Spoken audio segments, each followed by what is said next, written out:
Story in Hindi. झिझक और उलझन, रानी मेडुसा की पसंद। डिंग, कोमाटोज कैडाई को बचाने के लिए मेजबान ने अद्भुत मुंह कायाकल्प तकनीक का इस्तेमाल किया और एक साइन इन इनाम प्राप्त किया, एक जोड़ी गाढ़ा झुमके। Closing square bracket. एक जोड़ी सिस्टम आप, ये बहुत बुरा है। ये फैंग, जो कैडाई पर अद्भुत मुख कायाकल्प तकनीक का प्रदर्शन कर रहे थे, ने चुपचाप सिस्टम के संकेतों को स्वीकार कर लिया। वह रानी मेडुसा के अचानक क्रोध के सामने असहाय था। वह जानता था कि वह ऐसी ही होगी, इसलिए उसने पहले से ही तैयारी कर ली थी। लेकिन फिर भी ईर्ष्या के कारण उसने उसके व्यवहार को गलत समझा। जिस क्षण राजसी सांस बाहर निकली, उसने महसूस किया कि किसी चीज ने उसके शरीर को जोर से दबा दिया है। इस क्षण उसके मुंह का प्रारंभिक मीठा स्वाद और भी अधिक मीठा हो गया।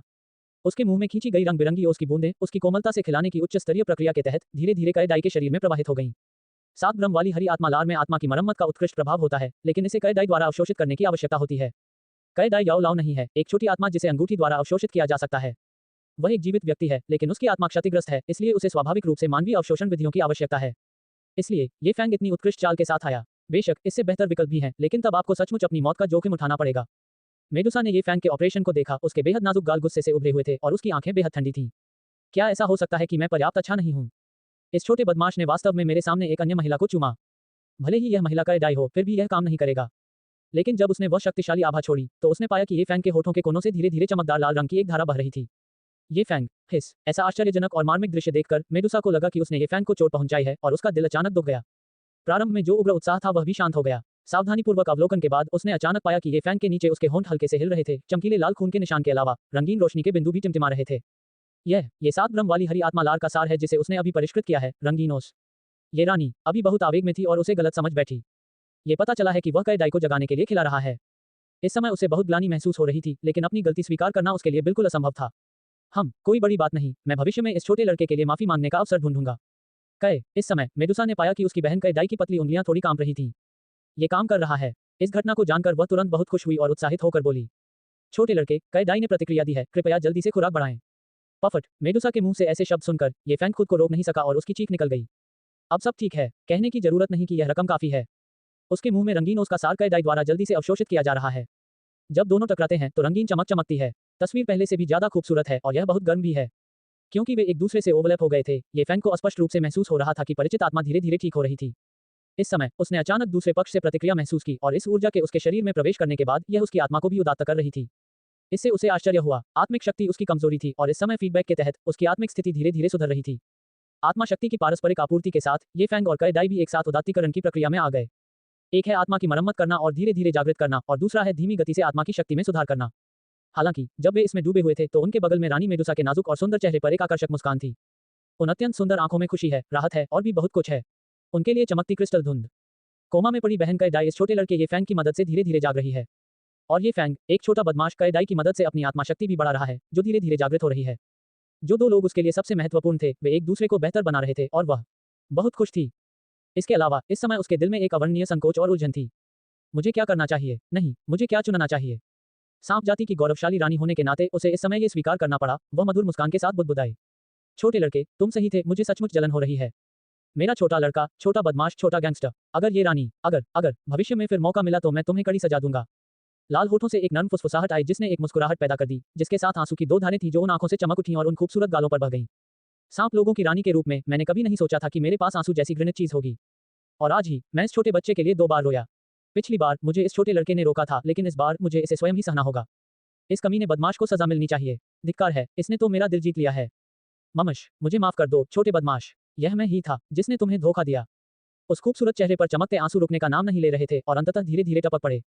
क्योंकि वे एक दूसरे से ओवरलैप हो गए थे, ये फैंग को स्पष्ट रूप से महसूस हो रहा था कि परिचित आत्मा धीरे धीरे ठीक हो रही थी।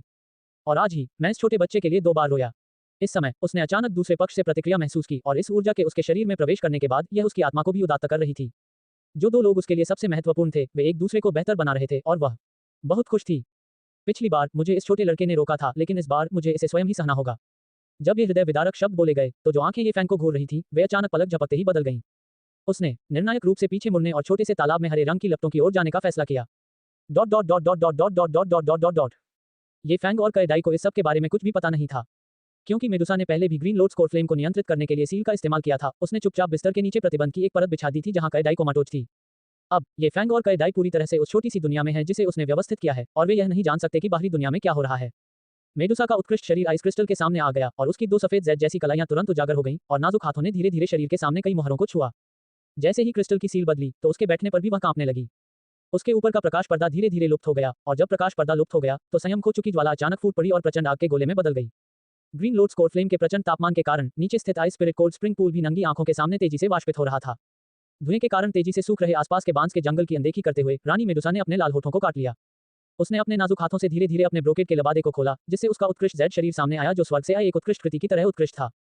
छोटे लड़के, अगर मैं अभी भी जीवित रह सका तो ये रानी तुम्हारी होगी। Dot dot dot dot dot dot dot dot dot 7 टिप्पणियां 0 वोट टिप्पणियां मूर्ख रानी मेडुसा रंगीन तितली जाग उठी। हरे भरे बांस के जंगल में जेड बिस्तर पर सुंदरियों की एक जोड़ी एक दूसरे की आत्माओं को उदात्त कर रही है। उन पर चमकती हुई रंगीन रोशनी एक सुंदर दृश्य बना रही है। दूसरी ओर दृश्य और भी अधिक आश्चर्यजनक है। सफेद जेड के समान उत्तम और उत्कृष्ट शरीर इस बांस के जंगल में मुंह सूखने वाला प्रलोभन देता है। वह सुंदर चेहरा अनायास ही परी के समान आकर्षण प्रकट करता है तथा खुशी और हृदय की पीड़ा की प्रत्येक सूक्ष्म अभिव्यक्ति आसपास के स्थान को उत्तेजित कर देती है। उसकी पतली सफेद गर्दन एक सुंदर चाप बनाती है। चूंकि उसका मजबूत और नाजुक शरीर बर्फीले ठंडे झरने से गुजरा है इसलिए बैंगनी हेयर बैंड से बंधे उसके खूबसूरत बाल गीले हो गए हैं जिससे बर्फीली ठंडी हवा निकल रही है जो उसके शांत स्वभाव को और बढ़ा रही है। लेकिन अत्यंत ठंडा बर्फीला झरना उसकी खूबसूरत आंखों में चमकते गर्म आंसुओं को रोक नहीं सका। 2 क्रिस्टल की बूंदें गिरी जो एक अत्यंत आश्चर्यजनक चाप का निर्माण करती हुई अंततः धीरे धीरे नीचे उतरी। उसकी पतली और सफेद विलो कमर पकड़ के लिए अपर्याप्त लगती है फिर भी नाजुक शरीर की थोड़ी पतलीता के कारण ये लचीलेपन की भावना को प्रसारित करती है। सपाट और नाजुक निचले पेट पर कोई अतिरिक्त चर्बी नहीं होती। अगर आप इसे चुपचाप छू लें तो आप इसकी सुंदर और गर्वित आकृति से पूरी तरह मंत्रमुग्ध हो जाएंगे। पतली कमर के नीचे एक जंगली सांप की पूंछ है। सांप की हिलती हुई पूंछ एक अलग तरह का आकर्षण प्रकट करती है। यदि कोई भी इस समय ये दृश्य देख ले तो निस्संदेह वह इस नाजुक शरीर की सुंदरता से अभिभूत हो जाएगा। बेशक ये भावना केवल एक क्षणिक आवेग होगी। जो व्यक्ति वास्तव में इस नाजुक शरीर पर कार्य करने का साहस करता है वह वहां पर है, आनंद का आनंद ले रहा है, आत्मा के सुधार का आनंद। जैसे ही वह अपने आकर्षक शरीर को देखती है रानी मेडुसा का ठंडा और सुंदर चेहरा अनायास ही लाल हो जाता है और उसके नाजुक लाल होंठ मोहक रूप से मुड़ जाते हैं। अगर मैं बच गई तो ये छोटा शैतान सब कुछ अपने लिए पालेगा। बोलते समय मेडुसा एक कदम आगे बढ़ती है, मध्य हवा में स्वर्गीय ज्वाला को देखती है, अपने लाल होठों को काटती है और बुदबुदाती है। यदि मैं नियमों के मार्ग पर चलने और डू पूर्वज बनने के लिए साधना करने का इरादा रखता हूं तो कौन जानता है कि मुझे डू पूर्वज की दहलीज तक पहुंचने में कितना समय लगेगा। इस छोटे बच्चे के लिए मेरी बहन के साथ रहना अधिक उपयुक्त है। अब जब स्वर्गीय ज्वाला आ गई है तो मुझे इस मार्ग पर चलना होगा। शायद यही मेरा भाग्य है। मैंने कभी नहीं सोचा था कि एक दिन मैं इस भाग्य पर विश्वास करूंगा। उसकी पतली सफेद उंगलियां उसके गालों के बालों को सहला रही हैं और उसकी आंखों में बर्फीली रोशनी टिमटिमा रही है जब वह ठंडे स्वर में कहती है, यदि मैं विकसित होने में सफल हो जाऊं तो जो भी मनुष्य रेगिस्तान में प्रवेश करेगा उसकी हड्डियां हमेशा के लिए यहीं दफना दी जाएंगी। जैसे ही ये प्रभावशाली शब्द उसके होठों से निकलते हैं रानी मेडुसा अपने काले बालों को बांधने वाली बाल की माला को सहजता से हटा देती है। जब हेयर बैंड गिरता है तो संयमित काले और रेशमी बाल नीचे की ओर झड़ते हुए अंततः उसकी पतली कमर तक पहुंच जाते हैं। उसके सिर को हल्के से हिलाने पर उसके काले बाल उसे और भी अधिक आकर्षक बना देते हैं। उसके लाल होंठ एक आश्चर्यजनक वक्र बनाते हैं और उसके जेड जैसे हाथ जटिल हस्त मुद्राएं बुनने लगते हैं। जैसे ही हाथ की मुद्राएं बदलती हैं बांस के जंगल में प्राकृतिक ऊर्जा अचानक तीव्र हो जाती है। इस समय ये फैंग और कई की रक्षा करने वाली लाल ऊर्जा बाधा अचानक मकड़ी के जाले जैसी दरारों के साथ प्रकट हुई। क्रैक प्रतिक्रिया में लाल अवरोध टूट गया और ये फैंग और कई से ऊर्जा का एक विस्फोट फैल गया। इस समय उनकी आंखें अचानक खुल गईं। वे दोनों एक दूसरे को फिर से देखकर बहुत खुश होते हैं लेकिन अगले ही पल उनकी आंखों की कोमलता आश्चर्य में बदल जाती है। जागने के बाद जो सौम्यता उनमें होनी चाहिए थी उसके बिना ये फैंग और कई दोनों ने अपने चारों ओर हिंसक ऊर्जा महसूस की, साथ ही परिचित और डरावनी आभा भी फूट पड़ी। बड़ी बहन मेडुसा, वे दोनों आश्चर्य से उछल पड़े। ये फैंग इस समय अवाक था, अपने सामने के दृश्य को देखकर उसका मुंह थोड़ा खुला रह गया। अचानक उसकी आंखों में पानी की धुंध उभर आई। वह इतनी मूर्ख कैसे हो सकती है? क्या वह रानी नहीं है? एक रानी होकर वह इतनी मूर्ख कैसे हो सकती है? इस समय वह इस निर्दोष शरीर को देखकर उत्साहित नहीं है। इसके बजाय वह हृदय में पीड़ा और परेशानी महसूस करता है। यह मूर्ख रानी, जब वह कई को अमृत पिला रहा था तब उसने गुप्त रूप से विकास के लिए स्वर्गीय ज्वाला का उपयोग करने का निर्णय लिया। उसने न केवल मुझे धोखा दिया बल्कि खुद को भी धोखा दिया। वह कई और मेरे लिए खुद को समर्पित कर रही है। ये रानी, वह कैसे? कोई इतना मूर्ख कैसे हो सकता है? आह, लेकिन ये रानी कितनी कोमल और प्यारी है। कैडी, जिसे अभी अभी सफलतापूर्वक जगाया गया था, अपनी बहन को हवा में देख रही थी। उसकी खूबसूरत आंखों से आंसू बह रहे थे। क्या ये स्वर्गीय ज्वाला है? बहन, उसे अपने शरीर को विकसित करने के लिए स्वर्गीय ज्वाला पर निर्भर रहना होगा। क्यों? उन दोनों को देखते ही मेडुसा का भव्य शरीर उनके सामने प्रकट होता है जो एक चमकदार रोशनी में लिपटा हुआ है। नहीं बहन, रुको। उनकी चीखें सुनकर मेडुसा ने अपना सुंदर चेहरा घुमाया और आकर्षक मुस्कान के साथ कहा, बहुत देर हो चुकी है बहन। अगर मैं विकसित होने में असफल रही तो अब से तुम सांप लोगों की रानी हो जाओगी। नहीं, मैं रानी नहीं बनना चाहती, मैं सिर्फ आपकी बहन बनना चाहती हूँ। अपनी बहन की बातें सुनकर कई तुरंत अपना सिर हिलाती है, रोने से इनकार करती है। बहन, तुम जानती हो मैं जो चाहता हूँ वह स्वतंत्रता है। केवल तुम ही हो जो सांप लोगों को समृद्धि की ओर ले जा सकती हो। मेडुसा ने कई और ये फैंग को देखा तो उसकी खूबसूरत आंखों में पानी की धुंध चमक उठी। इस पल उसकी आंखों से और आंसू नहीं बहे। मूर्ख बहन, ये छोटा लड़का बहुत ताकतवर है। उसकी मदद से तुम ये जरूर कर सकती हो और वह तुम्हारे प्यार का हकदार है। उसकी नजर कई से हटकर ये फैंग पर आ गई और उसकी आंखों में एक ठंडक थी जो ये फैंग से परिचित थी, लेकिन उसके लाल होठों ने एक आकर्षक मुस्कान बिखेरी जब उसने कहा, ये सही है छोटे दोस्त, क्या तुमने इस बार मुझे मेडुसा कहने की हिम्मत की? सफलतापूर्वक विकसित होने के बाद मैं तुम्हें निश्चित रूप से दंडित करूंगा। मैंने अपनी बहन को तुम्हारे हवाले कर दिया है छोटे दोस्त। अगर तुमने उसे जरा सी भी चोट पहुंचाई तो मैं तुम्हें कभी नहीं जाने दूंगा। प्रकाश की ध्वनि तेज हो जाती है, जो कुछ कुछ शेर की दहाड़ या बाघ की दहाड़ जैसी होती है। इस चमकदार रोशनी में उसका संपूर्ण और सुंदर शरीर एक विशालकाय सांप में बदल जाता है, जो लगभग 10 फीट लंबा होता है तथा परिचित रंग बिरंगे शल्कों से सुसज्जित होता है। विशाल शरीर लचीला और शक्तिशाली है, जो अनुग्रह और सौंदर्य की सूक्ष्म भावना को विकीर्ण करता है। इसकी लवेंडर पुतलियां कोमलता से ये फैंग और कई डाई पर टिकी हुई हैं। बहन, छोटे लड़के, तुम्हें अवश्य। विशाल शरीर हवा में मंडराता है और सांप के शरीर से गहरा लाल प्रकाश निकलता है, जो अंततः उसके चारों ओर एक दुर्जय ऊर्जा अवरोध का निर्माण करता है। वेबनोवेल ऐप डाउनलोड करें। इस समय ये फैंग जल्दी से बाहर निकल गया। उसकी उंगली पर अंगूठी चमक उठी और बेहद शानदार महिला ऊंची एड़ी के जूते की एक जोड़ी अचानक उसके हाथ में दिखाई दी। बिना देर किए वह जोर से पुकारता है, मेडुसा, देखो, ये जियामा साम्राज्य में शानदार ऊंची एड़ी के जूते की एकमात्र जोड़ी है। आपको सफलतापूर्वक विकसित होना चाहिए और फिर मैं उन्हें आपके लिए पहना दूंगा। उसकी लवेंडर पुतलियां उसके हाथों में असाधारण रूप से सुंदर और नाजुक महिलाओं के जूतों पर टिक जाती हैं और वह एक नर्म, तड़प भरी कराह निकालती है, बिना किसी हिचकिचाहट के स्वर्गीय ज्वाला में गोता लगाती है। कई डाई ने अपनी बहन को देखा, फिर ये फैंग को अपनी खूबसूरत बड़ी आंखों से बार बार पलकें झपकाईं। अध्याय का अंत। पेट्रियन पर पीछे। मैं अन्य कार्यों में काफी व्यस्त हूं, इसलिए ज्यादा समय नहीं मिल पा रहा है। कुछ अध्यायों में देरी हो सकती है। आशा है आप सहयोग देते रहेंगे। गोजो_सेंसेई_। रचनाकारों के विचार 5 कमेंट्स 0 VOT कमेंट्स 5 टिप्पणियां 0 वोट। हुआ शीर को संदेह है, क्या रानी मेरे भाई को छिपा रही थी? जब मेडुसा एक विशाल सांप में परिवर्तित हो गई और विकास प्रक्रिया के लिए स्वर्गीय ज्वाला में प्रवेश किया तो एक अत्यंत तीखी चीख अचानक हवा में गूंज उठी। यह विकास की वह प्रक्रिया है जिससे हर किसी को गुजरना ही होगा। यदि कोई वॉरक्राफ्ट नियंत्रित सौम्य स्वर्गीय ज्वाला का उपयोग करके विकसित होने का प्रयास करता है तो क्या वास्तव में सफलतापूर्वक विकसित होना संभव है? यदि यह वास्तव में सफल होता है तो डूक्यूई महाद्वीप पर लोग और सेनाएं जो स्वर्गीय ज्वाला के अधिकारी हैं, निश्चित रूप से इसका उपयोग भयानक वॉरक्राफ्ट सेनाओं के एक समूह की खेती करने के लिए कर सकते हैं। फिर जिनके पास स्वर्गीय ज्वाला होगी, उन्हें अभ्यास करने की आवश्यकता नहीं होगी, वे इसका उपयोग प्रतिदिन राक्षसों को विकसित करने के लिए कर सकते हैं। क्या यह अद्भुत नहीं है? 1 दिन छोटे डू सम्राट के लिए, 2 दिन छोटे डू पूज्य के लिए और 3 दिन छोटे डू संत के लिए सभी गेट पर नजर रखते थे। यदि ये फैंग एक डू आत्मा के रूप में 3000 लपटों को नियंत्रित कर रानी मेडुसा को विकसित कर सकता है, जो कि डू सम्राट के शिखर पर है, तो वह सिर्फ एक चाल से अन्य शीर्ष डू सम्राटों को भी नष्ट कर सकता है। विकास एक खतरनाक प्रक्रिया से होकर गुजरता है और पूरा होता है। ये वास्तव में एक पुनर्जन्म है, न कि केवल एक छोटी सी आग जलाना। विकास सफल हो सकता है या मृत्यु आपकी प्रतीक्षा कर रही हो सकती है। ग्रीन लोड स्कोर फ्लेम से आ रही दर्दनाक चीखों को सुनकर ये फैंग को अपने दिल में व्यथित महसूस हुआ, क्योंकि उसने रंगीन सांप के तराजू को देखा जो लौ में गिर रहे थे। वह मदद करना चाहता था, लेकिन अगर वह ऐसा करता तो रानी मेडुसा का विकास नहीं हो पाता। इसके अलावा कोई रास्ता नहीं था। शक्तिहीनता की यह भावना भविष्य की तरह है। मेडुसा एक बच्चे को जन्म दे रही है। वह भी शक्तिहीन है। वह केवल चिल्ला सकता है, आओ, और पिता बनने के क्षण की प्रतीक्षा कर सकता है। कई डाई, जो उसके पास थी, ने अपने लाल होठों को काटा और हवा में लटके मेडुसा के शरीर को देखा। उसकी आंखें आंसुओं से भरी थीं। जब वह जागी तो उसे खुश होना चाहिए था, क्योंकि उसने अपने 2 सबसे करीबी रिश्तेदारों को देखा था, लेकिन उसकी बहन ने वास्तव में खुद को विकसित करने के लिए स्वर्गीय ज्वाला का उपयोग करना चुना था। मेडुसा और ये फैंग के बीच अभी हुई बातचीत के बाद वह दोनों के बीच के रिश्ते को देख पाई, जो अप्रत्याशित रूप से अच्छा था। मास्टर, ये फैंग ने वास्तव में मेरी बहन के लिए बेहद शानदार हील्स की एक जोड़ी खरीदी और कहा कि जब वह सफलतापूर्वक एक डू पूर्वज के रूप में विकसित हो जाएगी तो वह उसे अपने हाथों से ये हील्स पहनाएंगे। बेशक, इसका मतलब यह नहीं है कि मास्टर ये फैंग मेरी बहन रानी का सम्मान करते हैं, लेकिन जब उसने मेरी बहन के आकर्षक शरीर को देखा तो उसका कोई विशेष व्यवहार नहीं दिखा। ये बहुत अजीब है। ये हो सकता है। उसने अपने लाल होठों को काटा और धीमी आवाज में बुदबुदाया, मास्टर ये फैंग, आप और मेरी बहन। जब वह उत्सुक थी और पूछना चाहती थी, तभी अचानक बैरियर के बाहर से एक अत्यंत चिंतित आवाज आई, महारानी, उन शक्तिशाली मनुष्यों ने फूल सांप जनजाति की सुरक्षा व्यवस्था को तोड़कर अपना रास्ता बना लिया है और वे रेगिस्तान की गहराइयों की ओर बढ़ते जा रहे हैं। यह आवाज सुनकर ये फैंग इससे अधिक परिचित नहीं हो सका।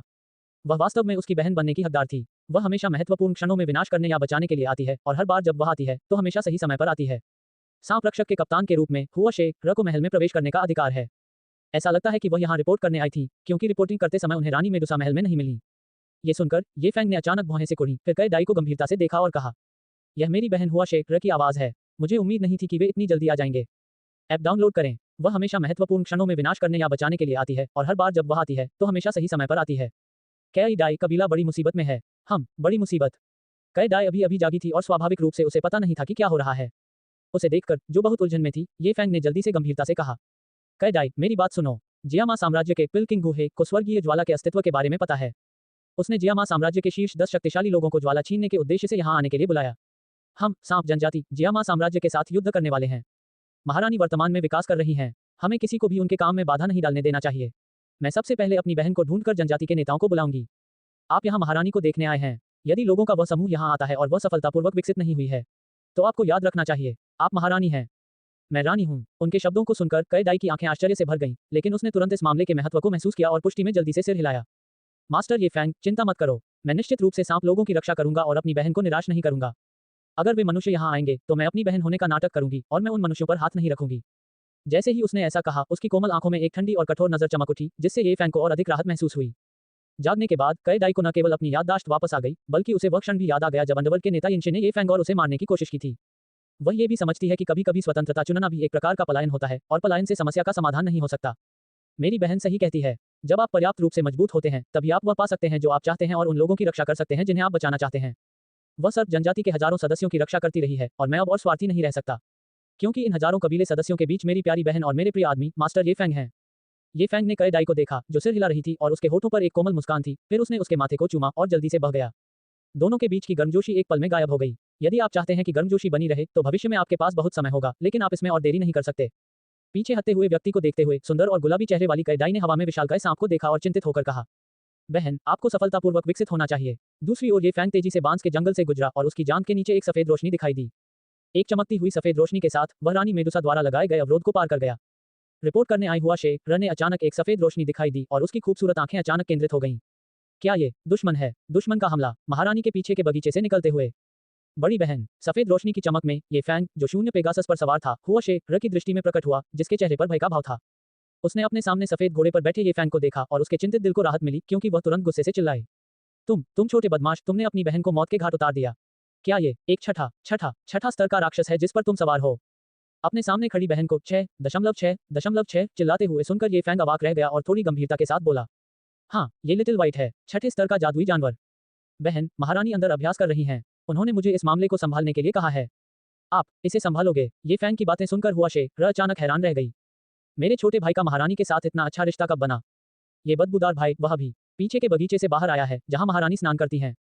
रानी को चीजों को संभालने में मदद करने के साथ साथ ये भी पता चला कि तीनों बुजुर्ग सांपों के बारे में ज्यादा कुछ कहने की हिम्मत नहीं जुटा पाए। अकेले उस छोटे बुजुर्ग की तो बात ही छोड़िए, जो दवाई बनाता था।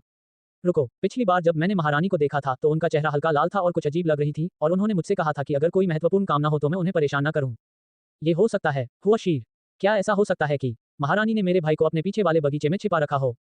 जब वह बहुत सोच रही थी, ये फैंग के शब्द उसके मुंह से निकले, बहन, कुछ बड़ा होने वाला है। जियामा साम्राज्य के शीर्ष 10 शक्तिशाली व्यक्ति आ रहे हैं। 3 डू सम्राट शक्तिशाली और 4 डू राजा शक्तिशाली। हम युद्ध शुरू करने वाले हैं। क्या?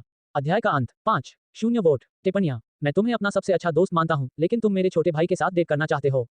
ये फैंग की बात सुनने के बाद हुआ शिया ने तुरंत मामले की गंभीरता को समझा और जल्दी से उसे सांप जनजाति के 3 बुजुर्गों से मिलने के लिए ले गया। ये फैंग को वापस आते देख तीनों बुजुर्ग स्वाभाविक रूप से बहुत खुश हुए, क्योंकि यह युवक उनकी सांप जनजाति का भविष्य है। ये फैंग द्वारा परिष्कृत किए गए अमृत को जब सर्प लोगों में वितरित किया गया तो इससे उनका अच्छा विकास हुआ। उन छोटे लोगों की ताकत में भी बहुत सुधार हुआ है, जिससे तीनों बुजुर्ग बहुत खुश हुए, क्योंकि वे छोटे लोग उनके सांप लोगों की भविष्य की ताकत हैं। लेकिन जब उन्हें पता चला कि ये फैंग वापस आ गया है और यह खबर लेकर आया है कि जियामा साम्राज्य के कुछ शक्तिशाली लोग आ रहे हैं, तो उनके चेहरे उदास हो गए। इसलिए तीनों बुजुर्गों के सहयोग से रानी का सम्मान आदेश जल्दी से नाग जनजाति के 8 जनजातियों के नेताओं को जारी किया गया। परिणाम स्वरूप मेडुसा किंग सिटी ने लगातार 3 मार्शल लॉ आदेश जारी कर दिए, जिससे शाही शहर के सभी सांप लोग हैरान रह गए। उन्हें समझ में नहीं आया कि अचानक क्या हो रहा है। मेडुसा किंग सिटी के आसपास कई छोटी और मध्यम आकार की जनजातियां हैं। उन्हें भी बुलाया गया और वे जल्दी से किंग सिटी में आ गए। मेडुसा किंग सिटी एक विशाल शहर है जो बहुत अच्छी तरह से सुरक्षित है। आकाश में एक बड़ा सा बालू चील अपने पंख फैलाए बिना रुके आगे पीछे उड़ता हुआ मंडरा रहा था।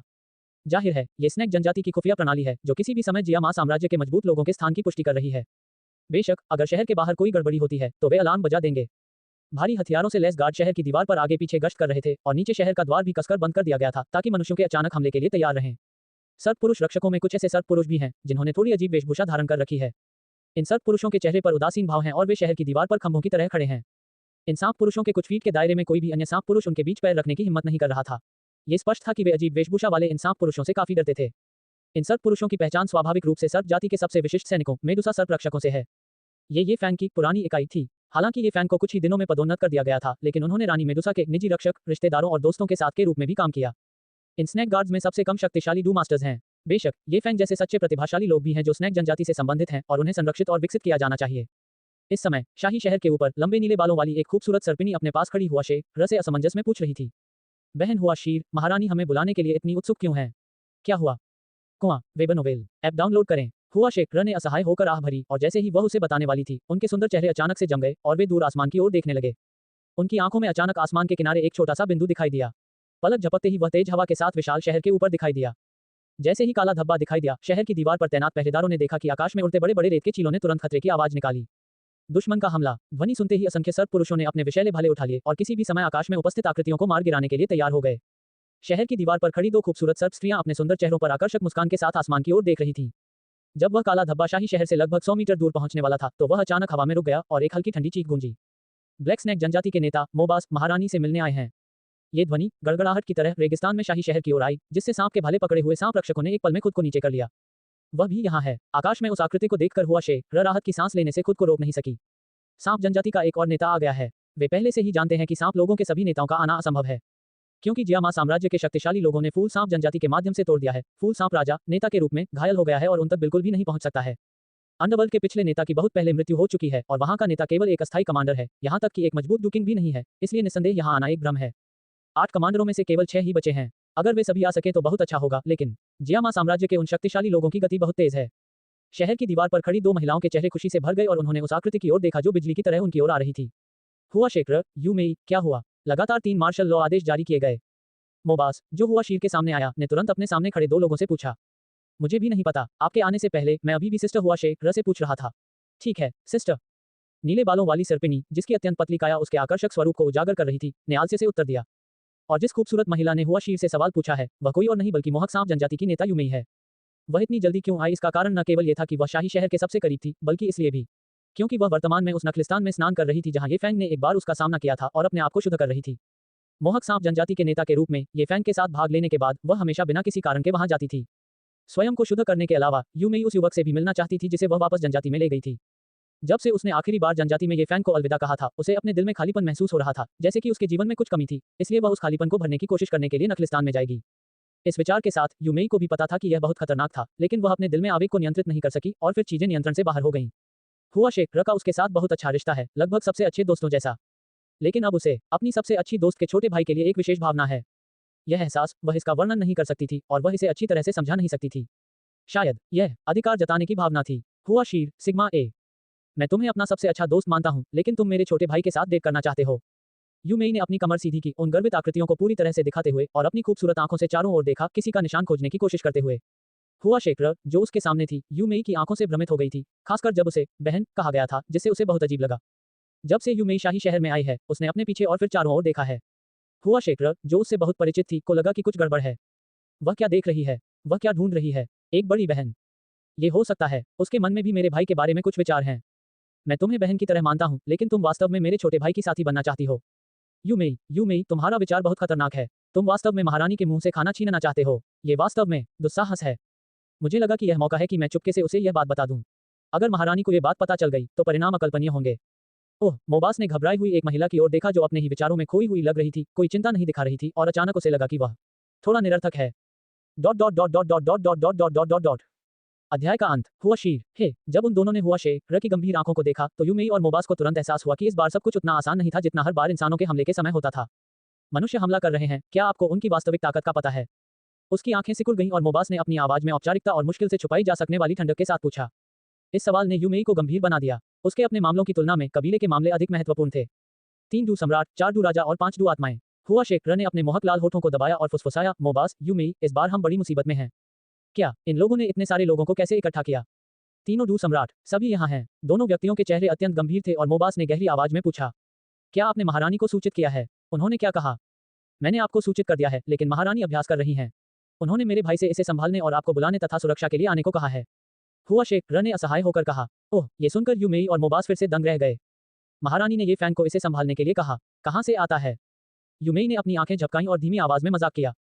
जियामा साम्राज्य के ये लोग आमतौर पर महारानी से बहुत डरते हैं, लेकिन इस बार वे वास्तव में घुसने के लिए लड़े। वे खुद को क्या समझते हैं? भौहें सिकोड़ते हुए मोबास ने विश्लेषण किया। ये पिल किंग गूहे का काम होना चाहिए। उसने अपना सारा पैसा स्वर्गीय ज्वाला के लिए खर्च कर दिया होगा और शक्तिशाली डू सम्राट से कार्रवाई करने के लिए कहा होगा। हुआ शीर और यूमेई ने सिर हिलाया, लेकिन यूमेई ने उत्सुकता से पूछा, बहन हुआ शेखर, महारानी इस बार नहीं आई। यह उनके काम करने का सामान्य तरीका नहीं है। क्या यह महारानी हो सकती हैं? हुआ शीर ने अपना सिर हिलाया और धीरे से कहा, मुझे इस बारे में कुछ नहीं पता, लेकिन ये फैंग ने मुझे बताया कि महारानी अभ्यास कर रही हैं और उन्हें परेशान नहीं किया जाना चाहिए, अन्यथा उनकी जान खतरे में पड़ जाएगी। ये सुनकर यूमेई और मोबास और भी अधिक उलझन में पड़ गए। महारानी के निजी रक्षक दल के कप्तान के रूप में हुआ शेखर को स्थिति का पता नहीं था, लेकिन ये फैंग वास्तव में जानता था। क्या महारानी उसके इतने करीब हैं? ये फैंग और अन्य लोगों का क्या? वह कहाँ है? इस समय यूमेई जिज्ञासा से पूछने से खुद को रोक नहीं सकी।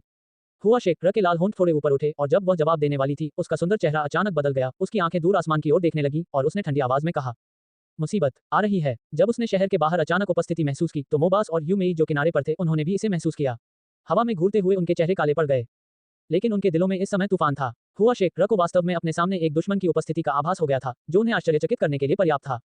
सर्प जनजाति के वर्तमान नेताओं में वे दो सबसे शक्तिशाली हैं, लेकिन वे उसकी तरह जल्दी से इस बात को नोटिस नहीं कर पाए। इससे क्या साबित होता है? हुआ शेख र की ताकत शायद उनसे आगे निकल गई होगी। इस समय शहर की दीवार से कुछ 100 मीटर ऊपर एक विशाल जादुई जानवर दिखाई दिया जो मध्य हवा में लटका हुआ था। उस विशाल जानवर के सामने हवा में कई आकृतियां तैर रही थीं और उनसे निकलने वाली भयावह आभा ने सभी को भयभीत कर दिया। वे बिना किसी जल्दबाजी के मेडुसा राजा के शहर की ओर आए और कुछ क्षण बाद वे सर्प रक्षकों की आक्रमण सीमा के बाहर रुक गए। आकाश में मनुष्यों को देखकर मोबास, यूमेई और हुआ शेख र धीरे धीरे उनका सामना करने के लिए आकाश में ऊपर उठे। मोबास की आंखों में असीम शीतलता चमक उठी और आकाश में एक ठंडी चीख गूंज उठी। मानवों, तुम बिना अनुमति के हमारे क्षेत्र में क्यों घुस आए? यदि आप जियामा साम्राज्य और सर्प लोगों के बीच युद्ध नहीं कराना चाहते हैं, तो मैं आपको सलाह देता हूं कि आप वहीं वापस चले जाएं जहां से आप आए हैं। हा, ये व्यक्ति कमांडर मोबास होगा। दूर खड़ी भीड़ में से दो मूंछों वाला अधेड़ आदमी धीरे धीरे बाहर आया और मुस्कुराते हुए बोला। अपनी पीठ के पीछे पंख फड़फड़ाते हुए मोबास ने अपने सामने खड़े अधेड़ व्यक्ति को ठंडी निगाहों से देखा और ठंडी मुस्कान दी। आपकी शक्ल सूरत को देखकर लगता है कि आप जियामा साम्राज्य की मशहूर गोली निर्माता होंगी। पफट, हा। मोबास के शब्दों को सुनकर उसके दोनों ओर बैठी यूमेई और हुआ शेख र मुस्कुराए बिना नहीं रह सके। ये फैंग, बहुत बढ़िया। ये शीर्षक वास्तव में गूहे के लिए उपयुक्त है। वह आ रहा है, जियामा साम्राज्य का प्रसिद्ध गोली निर्माता यहाँ है। कर्कश हंसी से गूहे का चेहरा अचानक बदल गया और उदास हो गया। उन्होंने मोबास के शब्दों में छिपी उकसावे को भी महसूस किया। गूहे, गोली राजा, जो जियामा साम्राज्य में बहुत शक्तिशाली था, वास्तव में उसे गोली निर्माता कहा जाता था। कैसा धोखा है, चाहे उसने ये जानबूझकर किया हो या नहीं, लेकिन इससे उसकी प्रतिष्ठा पर आंच आई। वह स्पष्ट रूप से अपने से थोड़ी दूर खड़े काले वस्त्र पहने व्यक्ति में हल्का कंपन महसूस कर सकता था।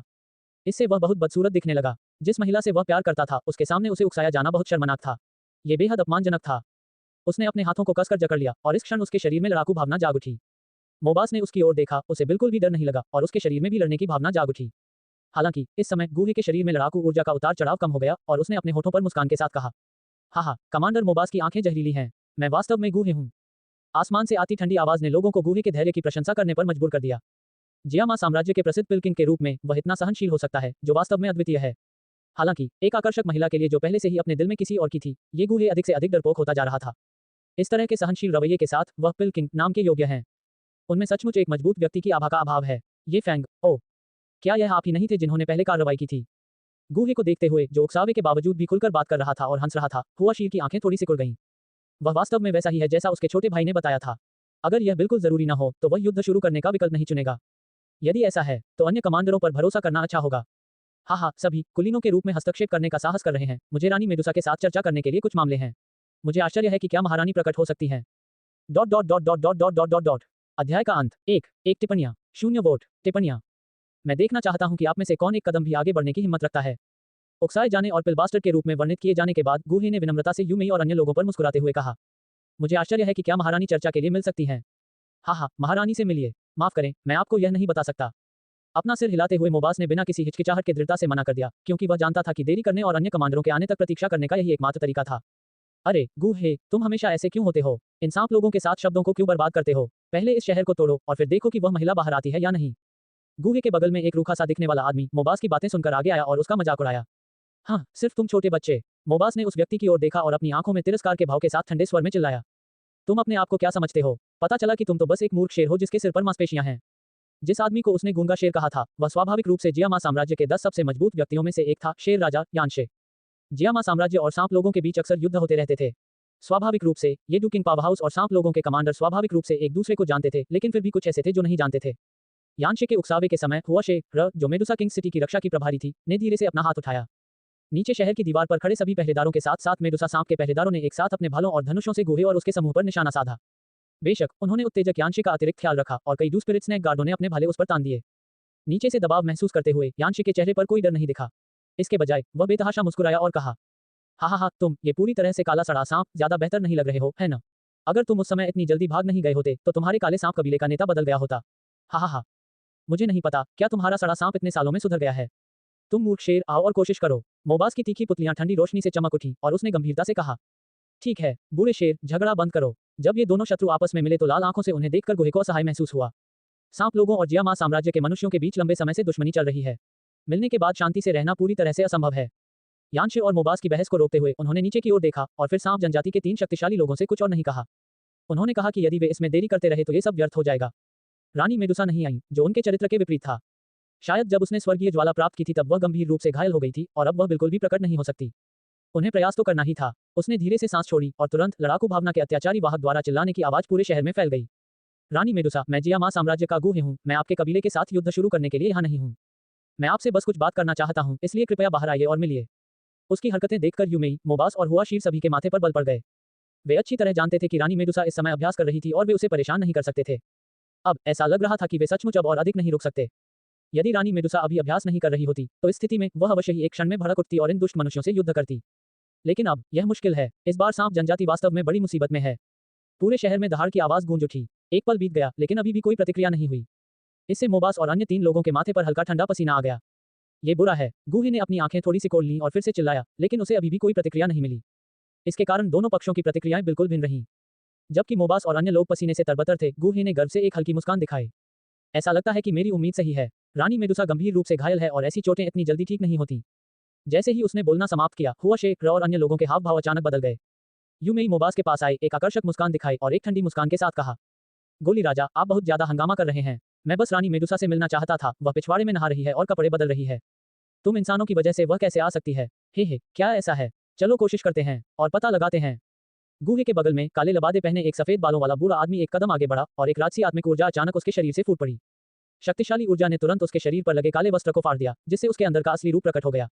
अत्यंत भयानक दबाव एक विशाल लहर की तरह यूमेई और अन्य 3 लोगों की ओर बढ़ा। जियामा साम्राज्य के संरक्षक बुजुर्ग जिया जिंगतियान। जब यूमेई और अन्य लोगों ने उस बूढ़े व्यक्ति को सनी के वस्त्र पहने देखा, तो उनके भाव बदल गए और वे चिल्ला उठे। सांप लोग जियामा साम्राज्य के सबसे शक्तिशाली व्यक्ति से बेहद डरते हैं। ये वास्तव में इस बूढ़े आदमी की वजह से था कि जियामा साम्राज्य अन्य साम्राज्यों और सांप लोगों द्वारा आक्रमण से बचने में सक्षम था।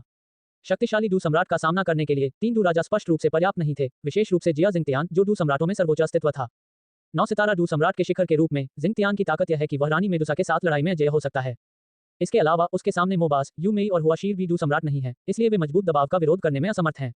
उनके ऊपर दमन की एक अत्यंत प्रबल भावना प्रकट हुई, जिससे उन तीनों के लिए इस समय आगे बढ़ना मुश्किल हो गया।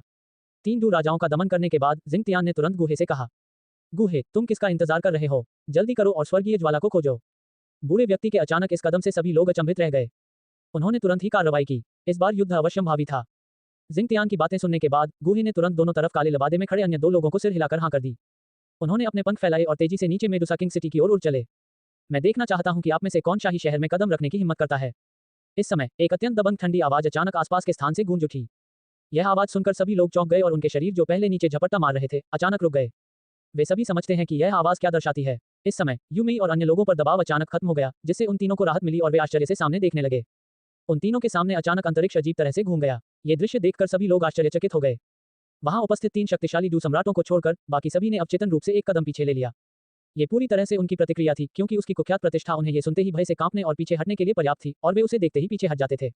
आकाश में डूबते हुए सूर्य की आभा बिखरी हुई थी, जो मुड़ी हुई जगह पर चमक रही थी। अगले ही क्षण एक अत्यंत सुंदर सुडौल शरीर धीरे धीरे असंख्य लोगों की आंखों में प्रकट हो गया। जजाजा, कौन नाचना चाहता है? थप्पड़ मारो। अध्याय का अंत। 4 टिप्पणियां। 0 वोट। टिप्पणियां। रॉयल हाइनेस का डाई की रानी शैली।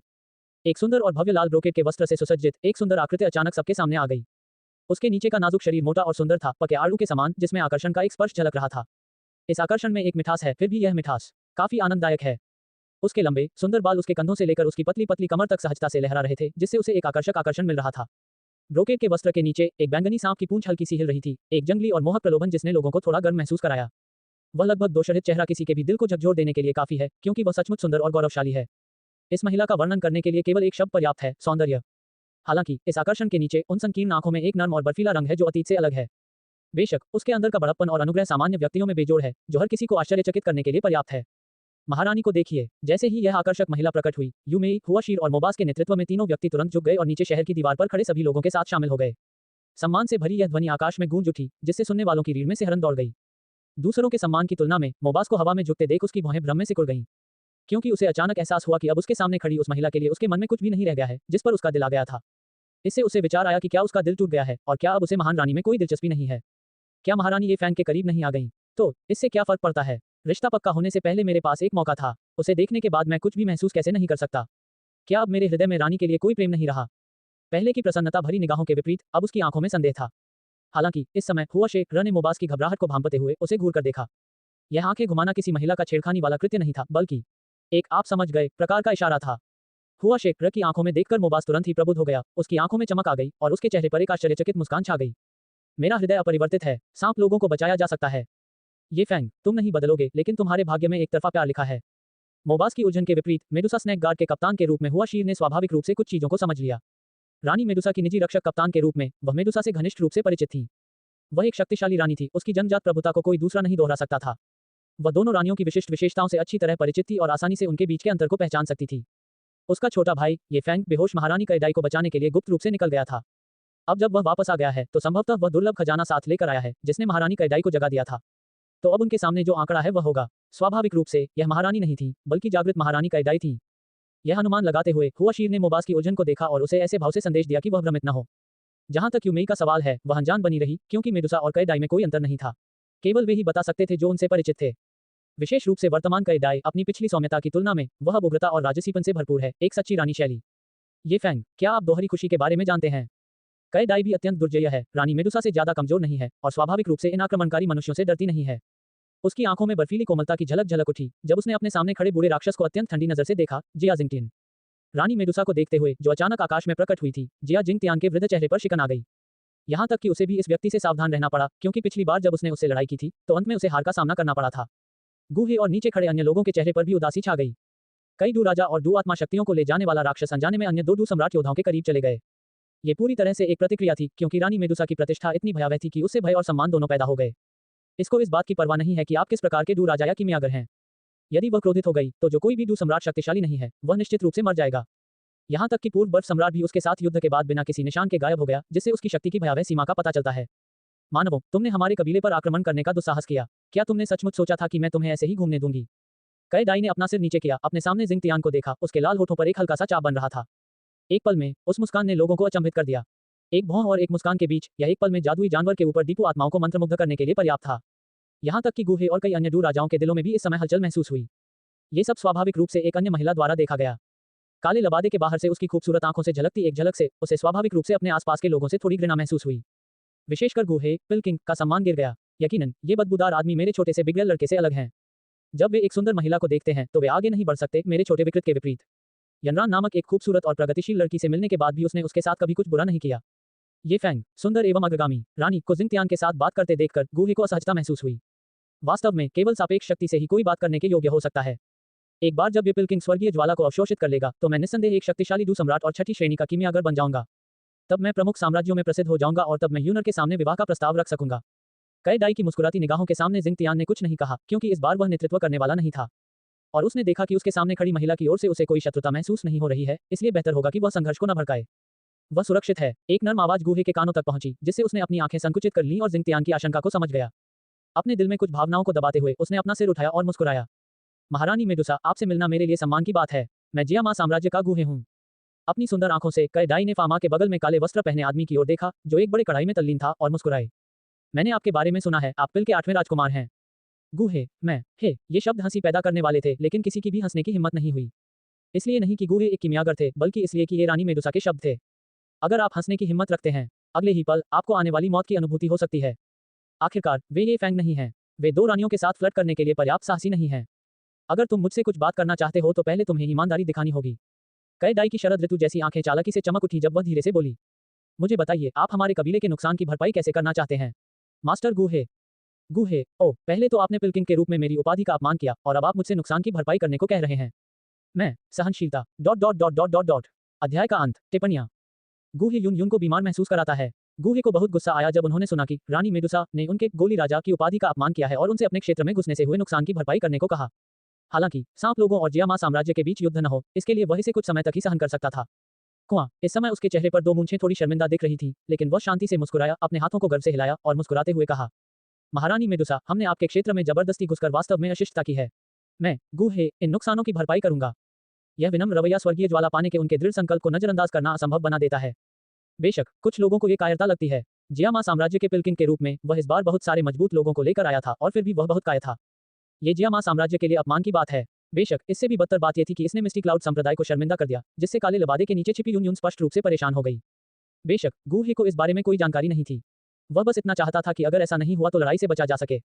आखिरकार उसके पास तो पैसा ही नहीं है। इन लोगों से कार्रवाई करने के लिए कहने से उनकी पुरानी पूंजी और भविष्य की पूंजी पर पहले ही काफी दबाव पड़ चुका है। अगर ये लोग फिर से घायल हो गए तो हंसी, मास्टर गू, वह वास्तव में अद्भुत है। उसके पतले जैद हाथ ने हल्के से उसके लाल होठों को ढक लिया और वह मंद मंद मुस्कुराई। उसने अपनी लंबी पलकें झपकाईं और खिलखिलाकर हंसते हुए कहा, मास्टर गूहे, उस स्थिति में कृपया मुझे कुछ क्षतिपूर्ति देने के लिए स्वतंत्र महसूस करें। गूहे, ओह, तुम अभी भी सचमुच ये चाहते हो? वह ठीक है। इस अवसर पर उन्होंने अपना राजसी पक्ष प्रदर्शित किया। उसने अपने हाथ में अंगूठी दिखाई और एक बैंगनी सोने का कार्ड फेंका। अब ये बेहतर है, प्रतिभा का छिपा हुआ खजाना चला गया है और अब सोने के सिक्के भी चले गए हैं, केवल नुस्खे और अमृत का एक गुच्छा रह गया है। कई डाई को पता था कि बैंगनी सोने का कार्ड पिल किंग गूहे का था और स्वाभाविक रूप से इसमें कई संख्याएं होंगी। अपनी जेड जैसी बांह को हल्के से ऊपर उठाते हुए उसने बैंगनी सोने का कार्ड अपने हाथ में लिया और बिना किसी शिष्टाचार के उसने उसे दूर रख दिया। युवा मास्टर ये फैंग ने एक बार कहा था, चीजों को मुफ्त में मत छोड़ो, इसे मुफ्त में देना कहते हैं। अगर वे युद्ध शुरू करते हैं तो लड़ो, अगर वे युद्ध शुरू नहीं करते हैं तो उन्हें दबा दो। कार्ड रख देने के बाद कई डाई ने अपनी खूबसूरत आंखें झपकाईं और हल्की मुस्कान के साथ कहा, तो फिर मैं आपसे पूछता हूँ मास्टर गूहे, आपने इस बार इतने सारे दोस्तों को आमंत्रित किया और हमारे सांप जनजाति में आने के लिए इतनी परेशानी उठाई, आप क्या चाहते हैं? ये सुनकर गूहे के चेहरे पर गंभीरता का भाव प्रकट हुआ। बूढ़े आदमी जिया जिंग तियान ने सिर्फ चिल्लाया, लेकिन उसने फिर भी ऐसा सवाल पूछा। ऐसा लग रहा था कि वह समय की प्रतीक्षा कर रही थी तथा अन्य शक्तिशाली सर्प पुरुषों के सहायता के लिए आने का इंतजार कर रही थी। हर कोई इसका अनुमान लगा सकता था, लेकिन गूहे ने फिर भी धीरे से सांस ली, अपना सिर उठाया, अपने सामने रानी मेडुसा को देखा और गहरी आवाज में कहा, मैं यहाँ मुख्य रूप से महारानी द्वारा प्राप्त स्वर्गीय ज्वाला के लिए हूँ। स्वर्गीय ज्वाला, अभ्यास, महारानी, वह चाहती हैं। इस समय गूहे के शब्दों ने यूमेई को दो चीजों को एक साथ जोड़ दिया और फिर उसने दूसरों को देखा, फिर महारानी को देखा। मोबास ने गहरी सांस ली, गंभीर भाव से देखा और फुसफुसाया, ये सही होना चाहिए, अन्यथा महारानी और ये फैंग ने स्वर्गीय ज्वाला को खोजने और उसे वापस लाने में इतना प्रयास नहीं किया होता। इसके अलावा कोई अन्य उद्देश्य नहीं होना चाहिए। यूमेई की प्रतिक्रिया के बाद उसने अपने हाथों को बेतरतीब ढंग से अपने सामने लहराया और एक व्यंग्यात्मक मुस्कान के साथ कहा, ऐसा लग रहा था कि वह समय की प्रतीक्षा कर रही थी तथा अन्य शक्तिशाली सर्प पुरुषों के सहायता के लिए आने का इंतजार कर रही थी।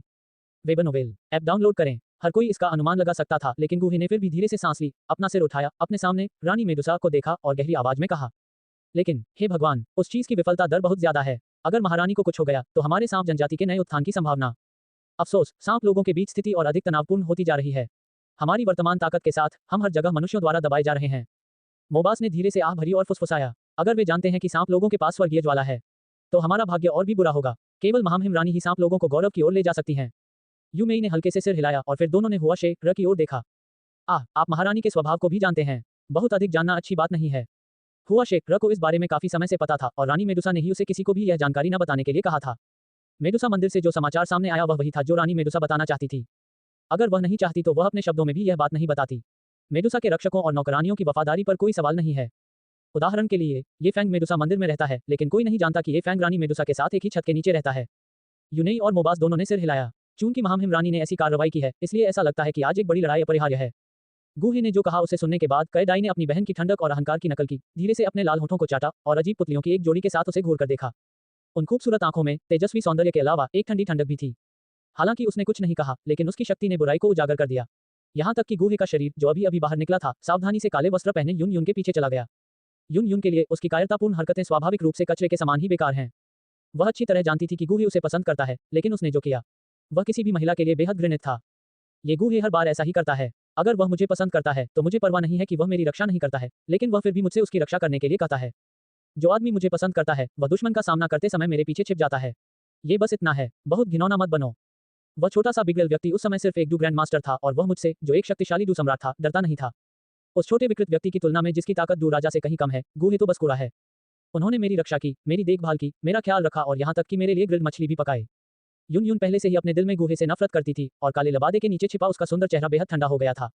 यदि गूहे उसके संप्रदाय के बुजुर्ग न होते तो इस समय उसे इतनी परवाह न होती और वह बस मुड़कर चली जाती। गूहे, जो उसके पीछे पीछे चला गया था, उसे एहसास नहीं हुआ कि यून यून उससे घृणा करती थी। इसके बजाय उसने कई डाई को देखा और कड़वी मुस्कान के साथ कहा, महारानी, मेरा मतलब कुछ और नहीं है। आपको पता होना चाहिए कि एक कीमियागर के लिए स्वर्गीय ज्वाला कितनी महत्वपूर्ण है। स्वर्गीय ज्वाला को खोजने के लिए मैंने जियामा साम्राज्य की पूरी यात्रा की। सांप जनजाति का खून ठंडा है और ज्वाला आपके लिए ज्यादा मददगार या प्रभावी नहीं होगी, इसलिए मैं महारानी के साथ आदान प्रदान करने की उम्मीद करता हूँ। मैं आपके पास मौजूद स्वर्गीय ज्वाला के बदले अन्य वस्तुएं दे दूंगा। अदला बदली। ये सुनकर कई डाई ने अपनी आंखों के कोने से व्यंग्य का एक संकेत उठाया और हल्की मुस्कान के साथ कहा, मुझे नहीं पता कीमिया की कीमत, आप मुझे इस स्वर्गीय ज्वाला के बदले में क्या दे सकते हैं। अपनी भौहों को थोड़ा सिकोड़ते हुए गूहे ने कुछ देर तक सोचा। उसकी अभिव्यक्ति बदसूरत थी। उसने अपना सिर उठाया और गहरी आवाज में कहा, मैं स्वर्गीय ज्वाला के बदले में 2 छठी कक्षा की डू स्पिरिट गोलियां और एक 7वीं कक्षा का आकार बदलने वाला अमृत देने को तैयार हूं। मुझे आश्चर्य है कि महारानी क्या सोचती हैं। क्या 7वीं कक्षा का आकार बदलने वाला अमृत? गूहे, तुम्हें 7वीं कक्षा का अमृत कहां से मिला? इससे पहले कि कई डाई मना कर पाती, यून यून की खूबसूरत आंखें अचानक ठंडी हो गईं और वह अपने पीछे गूहे से सवाल करने के लिए मुड़ी। गूहे, ओ, अध्याय का अंत। पैट्रियन पर कोई अग्रिम अध्याय उपलब्ध नहीं है। गोजो_सेंसेई_। कई डाई, कुछ मजेदार देखना चाहते हैं? बढ़िया। यून यून की पहचान स्वाभाविक रूप से सभी सांप जनजाति की नजरों में उजागर हो गई थी। आखिरकार जियामा साम्राज्य में केवल 3 शक्तिशाली डू सम्राट थे। सतह पर एकमात्र महिला डू सम्राट के रूप में मिस्टी क्लाउड संप्रदाय के नेता के रूप में यून यून की पहचान बहुत स्पष्ट थी। गूहे के संप्रदाय नेता के रूप में उनके प्रश्न ने असंख्य लोगों में जिज्ञासा जगा दी। आमतौर पर वह आकार बदलने वाले अमृत की उत्पत्ति के बारे में पूछताछ नहीं करती, लेकिन इस समय उसे गूहे के व्यवहार से इतनी घृणा महसूस हुई और उसके प्रति उसके मन में गहरी घृणा पैदा हो गई। इस समय उसे गूहे पर बहुत संदेह था। उनकी पारिवारिक पृष्ठभूमि इतनी मजबूत क्यों थी? 2 छठी कक्षा की डू स्पिरिट गोलियां और एक 7वीं कक्षा का आकार बदलने वाला अमृत है। जिंगतियान और फामा को कार्रवाई करने के लिए क्या दिया गया है, इसका तो जिक्र ही नहीं। वह एक 5वें स्तर का कीमियागर जो अभी तक 6ठे स्तर तक नहीं पहुंचा था, इतने सारे कीमती अमृत कहां से प्राप्त किए?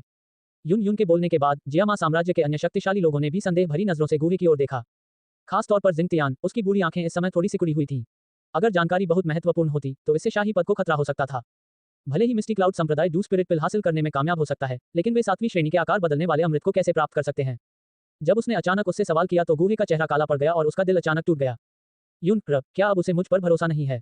यद्यपि वह अंदर से पीड़ा में था, फिर भी उसके चेहरे पर मुस्कान थी। वह उन खूबसूरत आंखों को घूर रहा था जो उसके दिल को आकर्षित कर रही थी और कह रहा था, संप्रदाय गुरु, यह मुझे पहले के गुरु ने दिया था। पूर्व मास्टर, हो।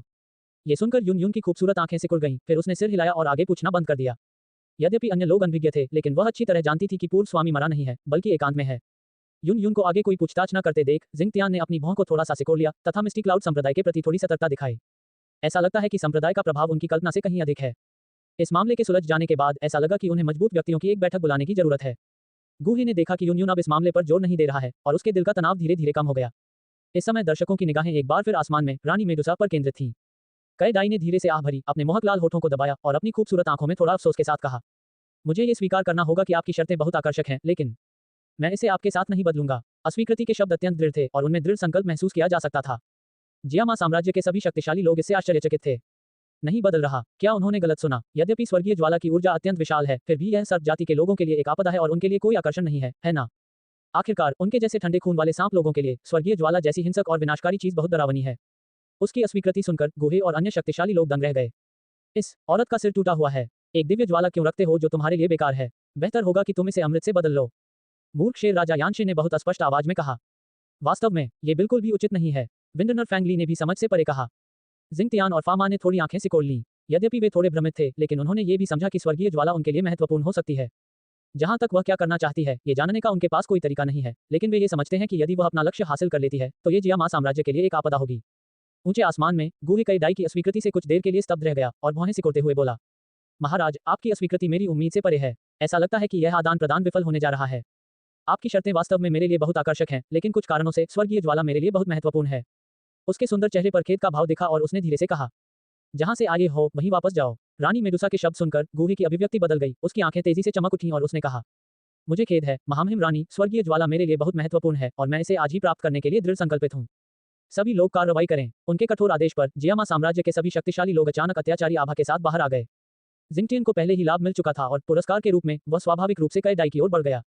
फामा, हालांकि एक डू सम्राट था, लेकिन सामान्य परिस्थितियों में आसानी से हस्तक्षेप नहीं करता था और अब भी ऐसा ही था।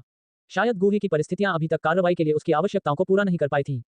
जहां तक यून यून की बात है, मिस्टी क्लाउड संप्रदाय की नेता के रूप में उसे गूहे को स्वर्गीय ज्वाला प्राप्त करने में मदद करनी चाहिए। इससे संप्रदाय की ताकत बढ़ेगी और नेता के तौर पर यह उनकी जिम्मेदारी भी है। उसका ज़ैड हाथ फड़फड़ाया और ग्रिल्ड फिश स्टिक धीरे धीरे उभरी। वेब नोवेल ऐप डाउनलोड करें। ये स्वाभाविक रूप से ये फैंग द्वारा उसे दी गई तलवार थी। अपनी सुंदर पीठ के पीछे पंख फड़फड़ाते हुए वह तेजी से कैडी की ओर दौड़ी। ये दृश्य सचमुच सुंदर था। इस समय दुश्मन होने के नाते वे स्वाभाविक रूप से उच्च नैतिक अखंडता की परवाह नहीं करते थे, इसलिए जिंगतियान और यून यून ने कई दाई पर हमला करने के लिए सेना में शामिल हो गए। कई दाई की ताकत उसकी बहन से कम नहीं है और उसकी ताकत वास्तव में भयानक है। जैसे ही उसके शरीर पर से लाल वस्त्र थोड़ा ऊपर उठा, उसके शरीर से एक अत्यंत राजसी गति फूट पड़ी। उसके हाथों में निडरता से लंबी तलवारें दिखाई दी। उसकी आंखें ठंड से चमक उठी। मुझे घेर कर, बहुत अच्छा, तुम हमेशा यहीं आराम करोगे। उन सभी को मार डालो, किसी को भी जीवित मत छोड़ो।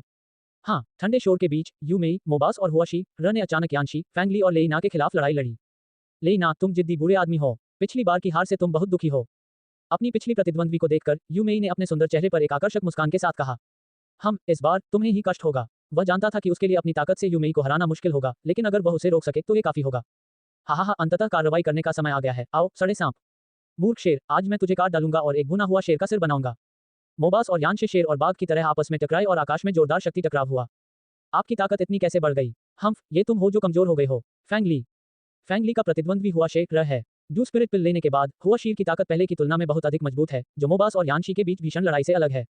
आपकी शर्तें वास्तव में मेरे लिए बहुत आकर्षक हैं, लेकिन कुछ कारणों से स्वर्गीय ज्वाला मेरे लिए बहुत महत्वपूर्ण है। वेब नोवेल ऐप डाउनलोड करें। उसके सुंदर चेहरे पर खेद का भाव दिखा और उसने धीरे से कहा, उसका जेड हाथ फड़फड़ाया और ग्रिल्ड फिश स्टिक धीरे धीरे उभरी। ये स्वाभाविक रूप से ये फैंग द्वारा उसे दी गई तलवार थी। यूमेई की तरह वह फैंग ली को दबा सकती थी, लेकिन कम समय में परिणाम निर्धारित करना बेहद मुश्किल था। जहां तक शेष शीर्ष डू स्पिरिट पावर हाउसों का प्रश्न है, उनके प्रतिद्वंद्वी स्वाभाविक रूप से मेडुसा स्नैक गार्ड हैं।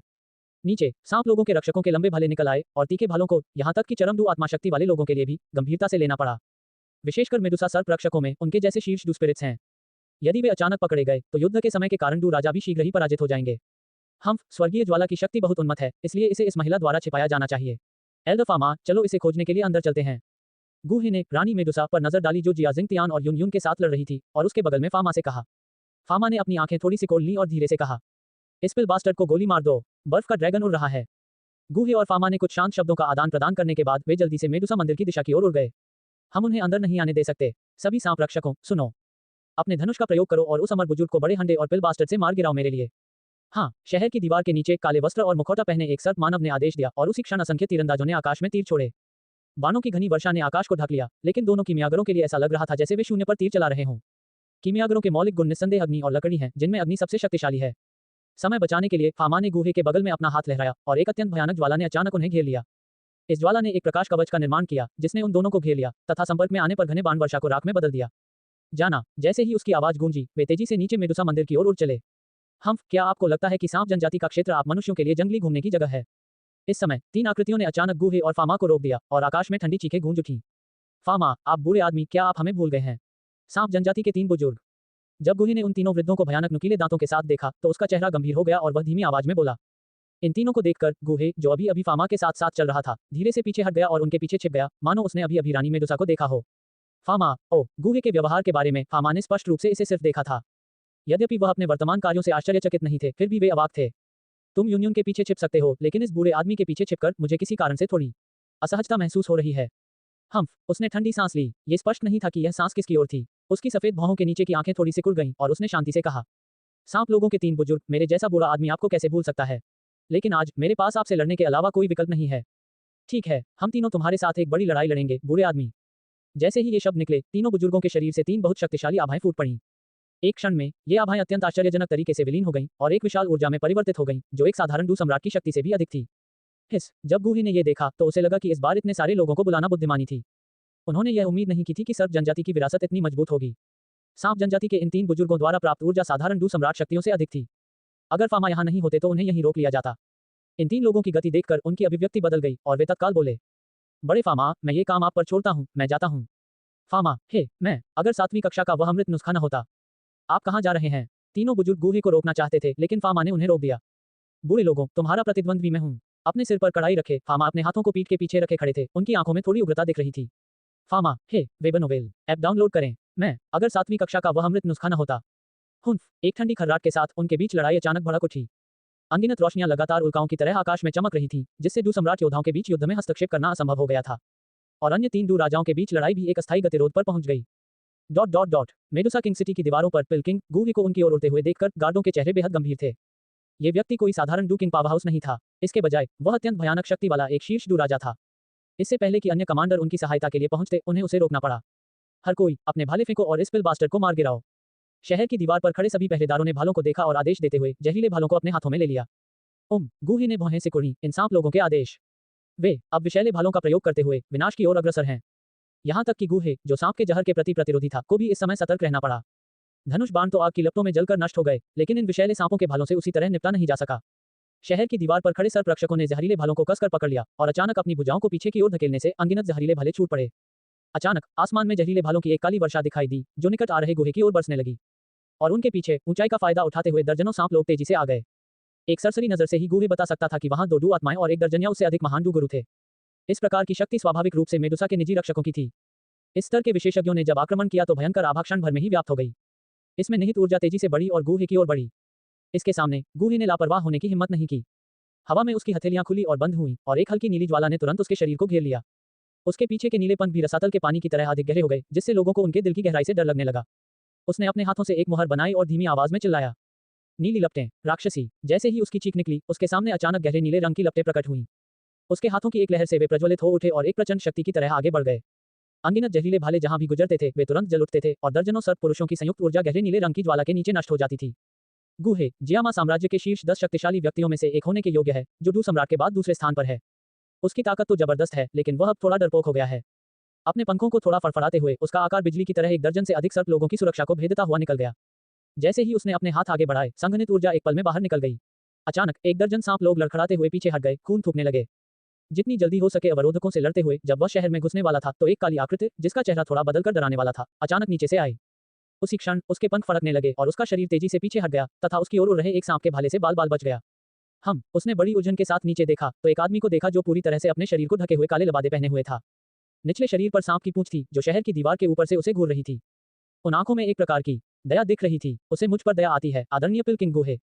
गुहे की अभिव्यक्ति काली पड़ गई। ये सांप आदमी कौन है जो नुकीले दांतों वाला मुखौटा भी पहनता है? सांप लोगों का बुजुर्ग? असंभव, उसकी शक्ति केवल डू स्पिरिट की है। लेकिन ऐसा डू स्पिरिट सर्प पुरुष सर्प लोगों के कबीले के एक बुजुर्ग का मुखौटा कैसे पहन सकता है? और वह खुद को इतना खतरनाक एहसास क्यों दे सकता है? रहस्यमय बर्फ ड्रैगन को उड़ने दो। गुहे सिग्मा ए, भाड़ में जाओ। रुको, तुम क्या कर रहे हो? अध्याय का अंत। टिप्पणियां। गुहे के साथ युद्ध। अचानक रेत का तूफान आ गया। गुहे की दृष्टि में शहर की दीवार पर एक अजीब मुखौटा पहने हुए सांप आदमी के दाहिने हाथ पर अचानक ठंडी हवा का झोंका आया। रहस्यमय बर्फ ड्रैगन को उड़ने दो। उस ठंडी चीख पर उसका दाहिना हाथ अचानक उठा और इस समय एक भयावह ठंडी हवा पूरे स्थान में बह गई, जो अचानक उस व्यक्ति के बगल में प्रकट हुई। एक क्षण में ही एक विशाल और समझ से परे बर्फ का ड्रैगन प्रकट हो गया। जिस क्षण ड्रैगन दिखाई दिया, पूरा आकाश इस तरह की ठंडी हवा से ढक गया और डराने वाली ठंडी हवा ने सभी को चौंका दिया। बर्फ ड्रैगन जियामा साम्राज्य के शीर्ष 10 शक्तिशाली व्यक्तियों के रूप में वे इस चाल से बहुत परिचित थे। क्या यह अत्याचारी बर्फ सम्राट हाई बोडोन की भयानक तकनीक नहीं थी? इसका उपयोग सांप आदमी द्वारा क्यों किया जा रहा है? ये बहुत ही उलझन भरा था। क्या ऐसा हो सकता है कि हाई बोडोन ने इस व्यक्ति को अपना शिष्य स्वीकार कर लिया हो, या फिर इसके पीछे कोई अन्य छिपी हुई परिस्थितियां थीं? यह एल्डर हाई का युद्ध कौशल है। एक सांप आदमी इसमें कैसे निपुण हो सकता है? विशाल संघनित बर्फ ड्रैगन को देखकर गुहे ने भौहें सिकोड़ी और बड़े आश्चर्य से कहा, ऐसा लगता है कि सांप लोगों में कुछ बहुत मजबूत व्यक्ति हैं। इस समय फामा, जो 3 बुजुर्गों के साथ लड़ रहा था, असहाय होकर आहें भरने लगा। जब काले लबादे में एक क्रूर मुखौटा पहने यह आदमी प्रकट हुआ, तो यून, जिसने रानी मेडुसा से लड़ने के लिए जिंगतियान के साथ सेना में शामिल हो गया था, अपनी भौहें सिकोड़े बिना नहीं रह सका। न जाने क्यों, जब उसने काले लबादे में इस आदमी को देखा तो उसे एक बहुत ही परिचित और अजीब सा एहसास हुआ। इसके अलावा उसे ऐसा लग रहा था कि यह काले वस्त्र वाला व्यक्ति उसे छोटा विकृत व्यक्ति जैसा लग रहा था। आखिरकार उन्हें एक दूसरे के बारे में बहुत गहरी समझ थी। वे एक दूसरे से बेहद परिचित थे और भले ही उनकी आभा अलग अलग थी, लेकिन वह सहज अनुभूति बहुत मजबूत थी। लेकिन उसके सामने जो दृश्य था, उसे देखकर वह बहुत ही अविश्वासी हो गई, क्योंकि उसका छोटा सा विकृत रूप एक मानव था, न कि कोई सांप।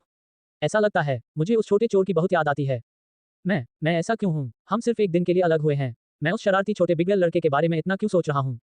इसके बारे में सोचते हुए काले दुपट्टे के नीचे लाल होंठ मदद नहीं कर सके, लेकिन थोड़ा सा एक मीठा चाप उठाया। जो व्यक्ति गुहे के सामने आया वह वैसा ही था जैसा यून ने सोचा था। वह उसका छोटा विकृत व्यक्ति फैंग ये था। ये फैंग सांप जाति के एक अत्यंत सम्मानित रसायन विद्या विशेषज्ञ। ये फैंग को गोली राजा गुहे का सामना करने की बिल्कुल भी परवाह नहीं थी। उसके पास कई उच्च स्तरीय युद्ध तकनीकें थीं, और जब तक वह किसी ऐसी तकनीक का उपयोग करता था जिसका उसने पहले उपयोग नहीं किया था, तब तक वह अपनी पहचान छिपा सकता था। इस प्रणाली की आड़ में वह न केवल अपनी आभा, बल्कि अपनी खुशबू भी छिपा सकता था। यही कारण था कि शुरू में तो वह डर गया था, लेकिन बाद में जब उसे अचानक मेडुसा रानी के बिस्तर पर भेज दिया गया तो वह साहसी हो गया, क्योंकि उसे लगा कि शायद उस पर यूनियन की हल्की सुगंध रह गई होगी। रानी मेडुसा ऐसी महिला नहीं है जो अगर किसी अन्य महिला की खुशबू आपके शरीर पर लग जाए तो उसे नजरअंदाज कर देगी। यदि इसका पता चल गया तो इसका केवल एक ही परिणाम होगा। लेकिन सिस्टम की आड़ में ये फैंग को आखिरकार राहत मिली, और अब ये फैंग भी उतना ही आश्वस्त था। उसे खुद पर पूरा भरोसा था, क्योंकि उसे लगा कि शायद उस पर यूनियन की हल्की सुगंध रह गई होगी।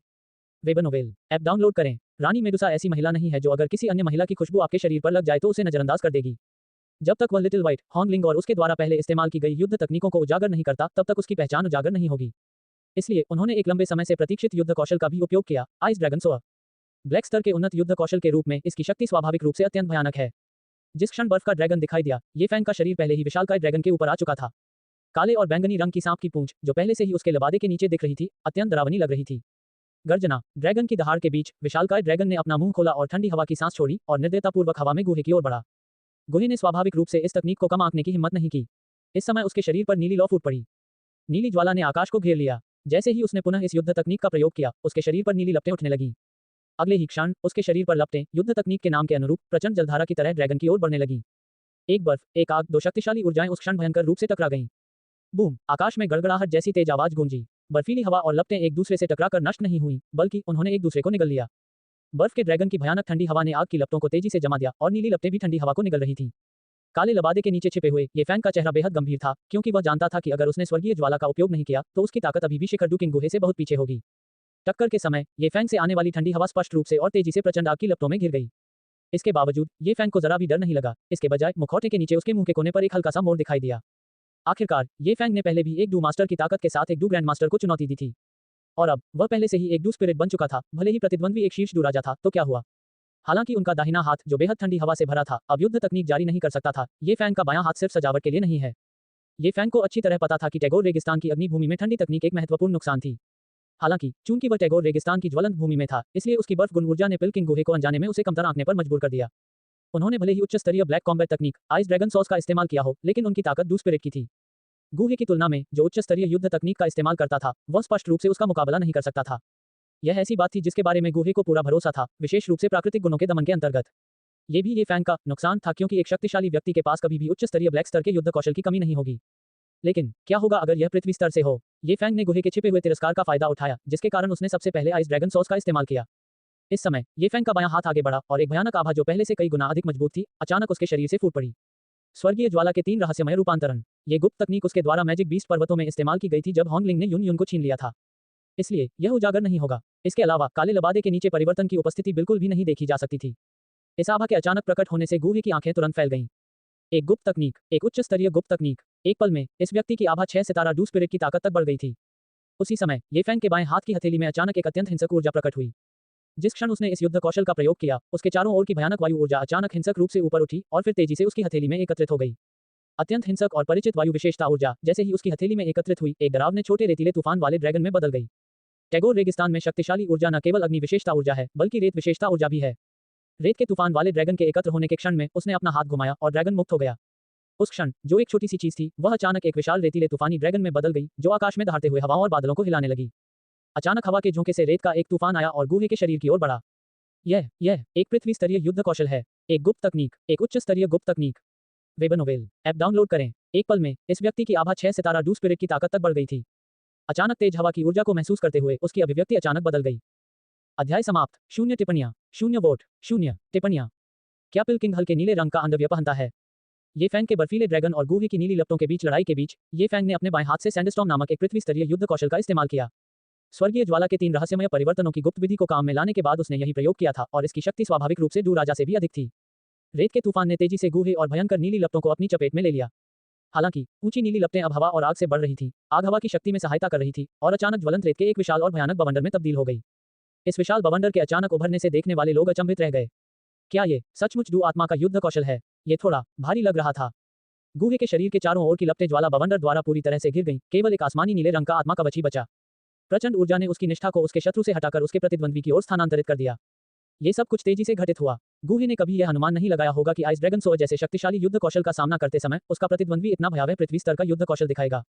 हवा, रेत और अग्नि की संयुक्त ऊर्जा ने एक अविश्वसनीय रूप से भयानक शक्ति का निर्माण किया। ये फैंग ने अपनी आंखें थोड़ी सी खोल लीं। उसके दाहिने हाथ की ठंडी हवा अचानक खत्म हो गई और उसके पैरों के नीचे का बर्फ का ड्रैगन टूटे हुए दर्पण की तरह बिखर गया। फिर भी उसने अपनी हरकतें बंद नहीं की। जैसे ही वह आकाश से नीचे उतरा, उसके होठों पर एक हल्की मुस्कान तैर गई। उसी क्षण वह आगे बढ़ा और पतली हवा से ऊर्जा की एक लहर निकली, जिसने उसे विशाल बवंडर में समाहित कर लिया। उनका शरीर भी रेत से बने लड़ाकू आत्मा कवच की एक परत से ढका हुआ था, जो उसी मूल का था और स्वाभाविक रूप से किसी भी प्रकार की चोट का कारण नहीं बनता था।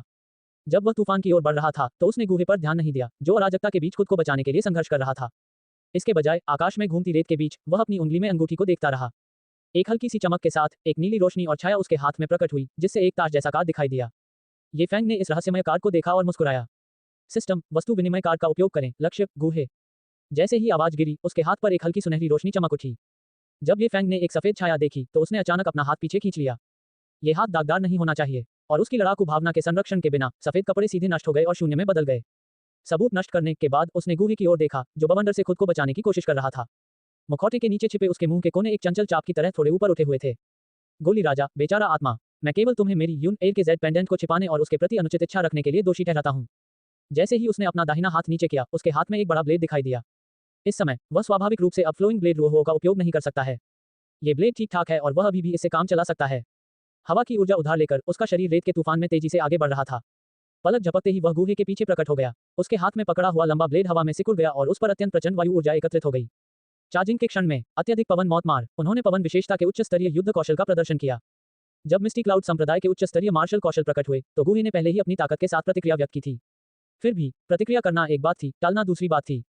उसके शरीर के एक तरफ एक बहुत ही छोटी वायु आधारित ऊर्जा अचानक उसकी छाती से गुजरी, जिससे गुहे ने राहत की सांस ली। यदि उन्होंने शीघ्र प्रतिक्रिया नहीं की होती तो यह हमला निश्चित रूप से घातक होता। ये फैंग, हा, गुहे के हाथ में तलवार एक प्रक्षेप्य की तरह बाहर निकल आई। उसने आंखें सिकुड़कर गंभीरतापूर्वक क्षेत्र का निरीक्षण किया। इस शक्तिशाली बवंडर के केंद्र में यह बाहर की तुलना में बहुत कमजोर है, लेकिन ठीक इसी वजह से मैं यहाँ फंस गया हूँ। ये सांप आदमी सिर्फ एक स्पिरिट है, लेकिन उसके पास बहुत ताकत है। ये वाकई डरावना है। और उसने युद्ध कौशल का ऐसा अनूठा कौशल कैसे हासिल किया? हाइबोडोन के आइस ड्रैगन का तो जिक्र ही न करें, उसके पास वास्तव में रेत गुण वाले मार्शल कौशल हैं जो जिया जिंगतियान से भी अधिक शक्तिशाली हैं। और अब उसने ह्यून एयर के विशिष्ट युद्ध कौशल का भी उपयोग कर लिया था, अत्यधिक वायु मृत्यु हत्या। यदि वह अपने विभिन्न प्रकार के मार्शल कौशल का प्रयोग न करता, तो वह निश्चित रूप से सोचता कि इस व्यक्ति का मेरे ह्यून प्र के साथ अत्यंत घनिष्ठ संबंध है। पवन मृत्यु हत्या के दुर्जय युद्ध कौशल को नजरअंदाज करना उसके लिए असंभव था, विशेष रूप से ऐसी विकट परिस्थितियों में। वह भौंचक्का रह गया, अपने चारों ओर की ऊर्जा को महसूस कर रहा था और अज्ञात खतरे के प्रति सतर्क बना हुआ था। हालांकि उसी क्षण एक अत्यंत शक्तिशाली आभा अचानक प्रकट हुई। हवा गति बढ़ाती है, एक मनमोहक आवाज के साथ एक हरे रंग की आकृति अचानक आसमान से उतरी। इसके साथ ही एक बार अत्यंत भयानक ज्वाला रेत बवंडर पर एक नीले बवंडर द्वारा बमबारी की गई, एक दूसरे को बेअसर कर दिया और नष्ट कर दिया। आप कौन हैं? आप मेरे संप्रदाय के कौशल का उपयोग कैसे कर सकते हैं? ये फैंग के द्वारा चरम पवन मृत्यु मारक शक्ति के प्रयोग को देखने के बाद एक सम्राट के रूप में यून ने इस परिचित आभा को पहचान लिया। ये सांप आदमी सिर्फ एक स्पिरिट है, लेकिन उसके पास बहुत ताकत है। ये वाकई डरावना है। वह भौंचक्का रह गया, अपने चारों ओर की ऊर्जा को महसूस कर रहा था और अज्ञात खतरे के प्रति सतर्क बना हुआ था। और उसने युद्ध कौशल का ऐसा अनूठा कौशल कैसे हासिल किया? हालांकि उसी क्षण एक अत्यंत शक्तिशाली आभा अचानक प्रकट हुई। रानी मेडुसा की घेराबंदी को त्याग कर वह तेजी से पहुंची। उसकी एक बार परिचित और सुंदर आंखों में अब एक ठंडी निगाह थी, कुछ ऐसा जिसका ये फैंग आदि नहीं था।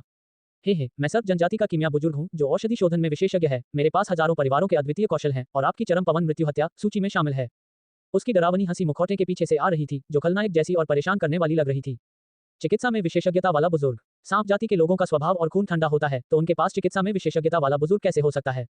यून ने अपनी भौहें सिकोड़ ली और अपने सामने खड़े व्यक्ति को ध्यान से देखने लगी। वह पूरी तरह से हैरान थी। सब कुछ खास है, मैं अपना ख्याल खुद रखती हूँ। मास्टर यून, क्या आपके पास और कोई सवाल है? कीमिया के बुजुर्ग के शब्दों को सुनकर यून का लचीला चेहरा चमक उठा और वह गुहे के पास पहुंची और शांति से बोली, उसे मेरे पास छोड़ दो। जाओ और स्वर्गीय ज्वाला को खोजो। हमारे पास ज्यादा समय नहीं है। जब दूसरे कमांडर आएंगे तो हमें खाली हाथ लौटना पड़ सकता है। हाँ ठीक है। उसकी गंभीरता को देखते हुए गुहे ने सिर हिलाया और मेडुसा किंग सिटी की ओर देखा। उसने अपने पंख फैलाए और अंदर भागने की तैयारी करने लगा। हालांकि उस समय ये फैंग ने अप्रत्याशित रूप से टिप्पणी की, मुझे उम्मीद नहीं थी कि जियामा साम्राज्य के प्रसिद्ध पिल किंग हल्के नीले रंग का अंडरगारमेंट पहनेंगे। वाकई आश्चर्यजनक। उम्मा, जब वह बोल रहा था, यून की अविश्वसनीय रूप से सुंदर आंखें चौड़ी हो गईं। इस समय उसे अब अपने सामने सांप जनजाति के बुजुर्ग की परवाह नहीं थी, लेकिन उसने जल्दी से अपना नाजुक शरीर घुमाया और उसकी बेहद संदिग्ध निगाह तुरंत गुहे पर पड़ी। गुहे असमंजस में पलकें झपकाते हुए आश्चर्यचकित हुए। मैंने हल्के नीले रंग का अंडरवियर कब पहना? आज सुबह मैं स्पष्ट रूप से गुलाबी से सफेद हो गया। जब फुरुकावा ने अपना सिर नीचे किया तो उसकी नजर उसके शरीर पर पड़े आलीशान वस्त्र पर पड़ी। इसे फाड़ने पर उसने नीचे नीले रंग के तराजू देखे। गुहे दंग रह गया। अजीब है, मैंने इतने अच्छे आंतरिक कवच कब पहने? उसने आश्चर्य से अपने हाथ ऊपर उठाए, जिससे उसके नीचे का नीला कवच दिखाई देने लगा और उसने बहुत आश्चर्य से कहा, ये फैंग, ओफ, यून #. अध्याय का अंत। 0 टिप्पणियां। यून निराश और क्रोधित, संप्रदाय के गद्दार से बचना मुश्किल। इस समय गुहे की भावनाएं एक भ्रमित करने वाले पेड़ पर एक भ्रमित फल की तरह थी। क्या हो रहा है? मैंने इतना उच्च स्तरीय आंतरिक कवच कब प्राप्त किया? सामग्री को देखकर उन्हें पता था कि यह अत्यधिक रक्षात्मक है, लेकिन उन्होंने इसे कब पहना? मुझे ऐसा कोई आंतरिक कवच याद नहीं है। क्या मेरी याददाश्त मेरे साथ छल कर रही है, या फिर मुझे सबसे शक्तिशाली व्यक्ति का आशीर्वाद प्राप्त हुआ है? ये फैंग द्वारा चरम मृत्यु मार से काटे गए फटे कपड़ों और सुरक्षित छाती को देखकर गुहे हतप्रभ रह गया। हालांकि इस घटना को अंजाम देने वाला ये फैंग गुहे को एक मनोरंजक और जिज्ञासु भाव से देख रहा था। गुहे को तो कुछ पता ही नहीं था कि क्या हो रहा है ना? सचमुच उन्होंने ऐसा नहीं किया, जो कि एकदम सही था। इस समय गुहे अपने शरीर पर अचानक प्रकट हुए आंतरिक कवच को देखकर चकित और गुप्त रूप से प्रसन्न था। गुहे, हाँ, वह मन ही मन बहुत खुश था। आखिरकार किसी के लिए भी कहीं से भी इतना उच्च स्तरीय आंतरिक कवच प्राप्त करना लॉटरी जीतने जैसा है। यहाँ तक कि पिलकिंग के रूप में भी वह बेहद खुश थे, क्योंकि यह एक अप्रत्याशित अवसर था। हालांकि जैसे ही वह मन ही मन प्रसन्न हुआ, अचानक एक ठंडी रोशनी चमकी और उसकी प्रसन्नता भरी मुस्कान तुरंत फीकी पड़ गई और पीली पड़ गई।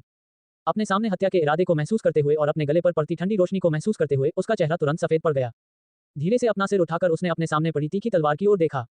तलवार की नोक पर यून खड़ा था, जो पहले से ही बेहद क्रोधित था। उस नाजुक और सुंदर चेहरे पर उग्र अभिव्यक्ति को देखकर गुहे इस समय पूरी तरह से हतप्रभ था। क्या हो रहा है? इस अचानक घटी घटना ने सबका ध्यान खींचा। इस समय वे सभी लोग जो भयंकर युद्ध में लगे हुए थे, अचानक अपने हमले रोक दिए और आश्चर्य से यून और गुहे को देखने लगे। ये दोनों आपस में क्यों लड़ रहे हैं? वे दोनों एक ही संप्रदाय से हैं, फिर अचानक वे इतने टकराव पर कैसे उतर आए? यूना, तुम्हारा क्या मतलब है? गुहे ने तलवार की धार को आगे बढ़ता हुआ महसूस करते हुए यून से हैरानी भरे अंदाज में पूछा। उसकी स्थिति बहुत निराशाजनक थी। उसे पहले ही स्वर्गीय ज्वाला को खोजने के लिए कहा गया था, तो फिर उसे अचानक मौत का निशाना क्यों बनाया जा रहा था? पिलकिंग के रूप में वह अचानक हुई घटनाओं से पूरी तरह से हैरान था। आखिर क्या हो रहा था? तुम्हारा क्या मतलब है? मुझे ही तुमसे पूछना चाहिए। गुहे, इसका क्या मतलब है?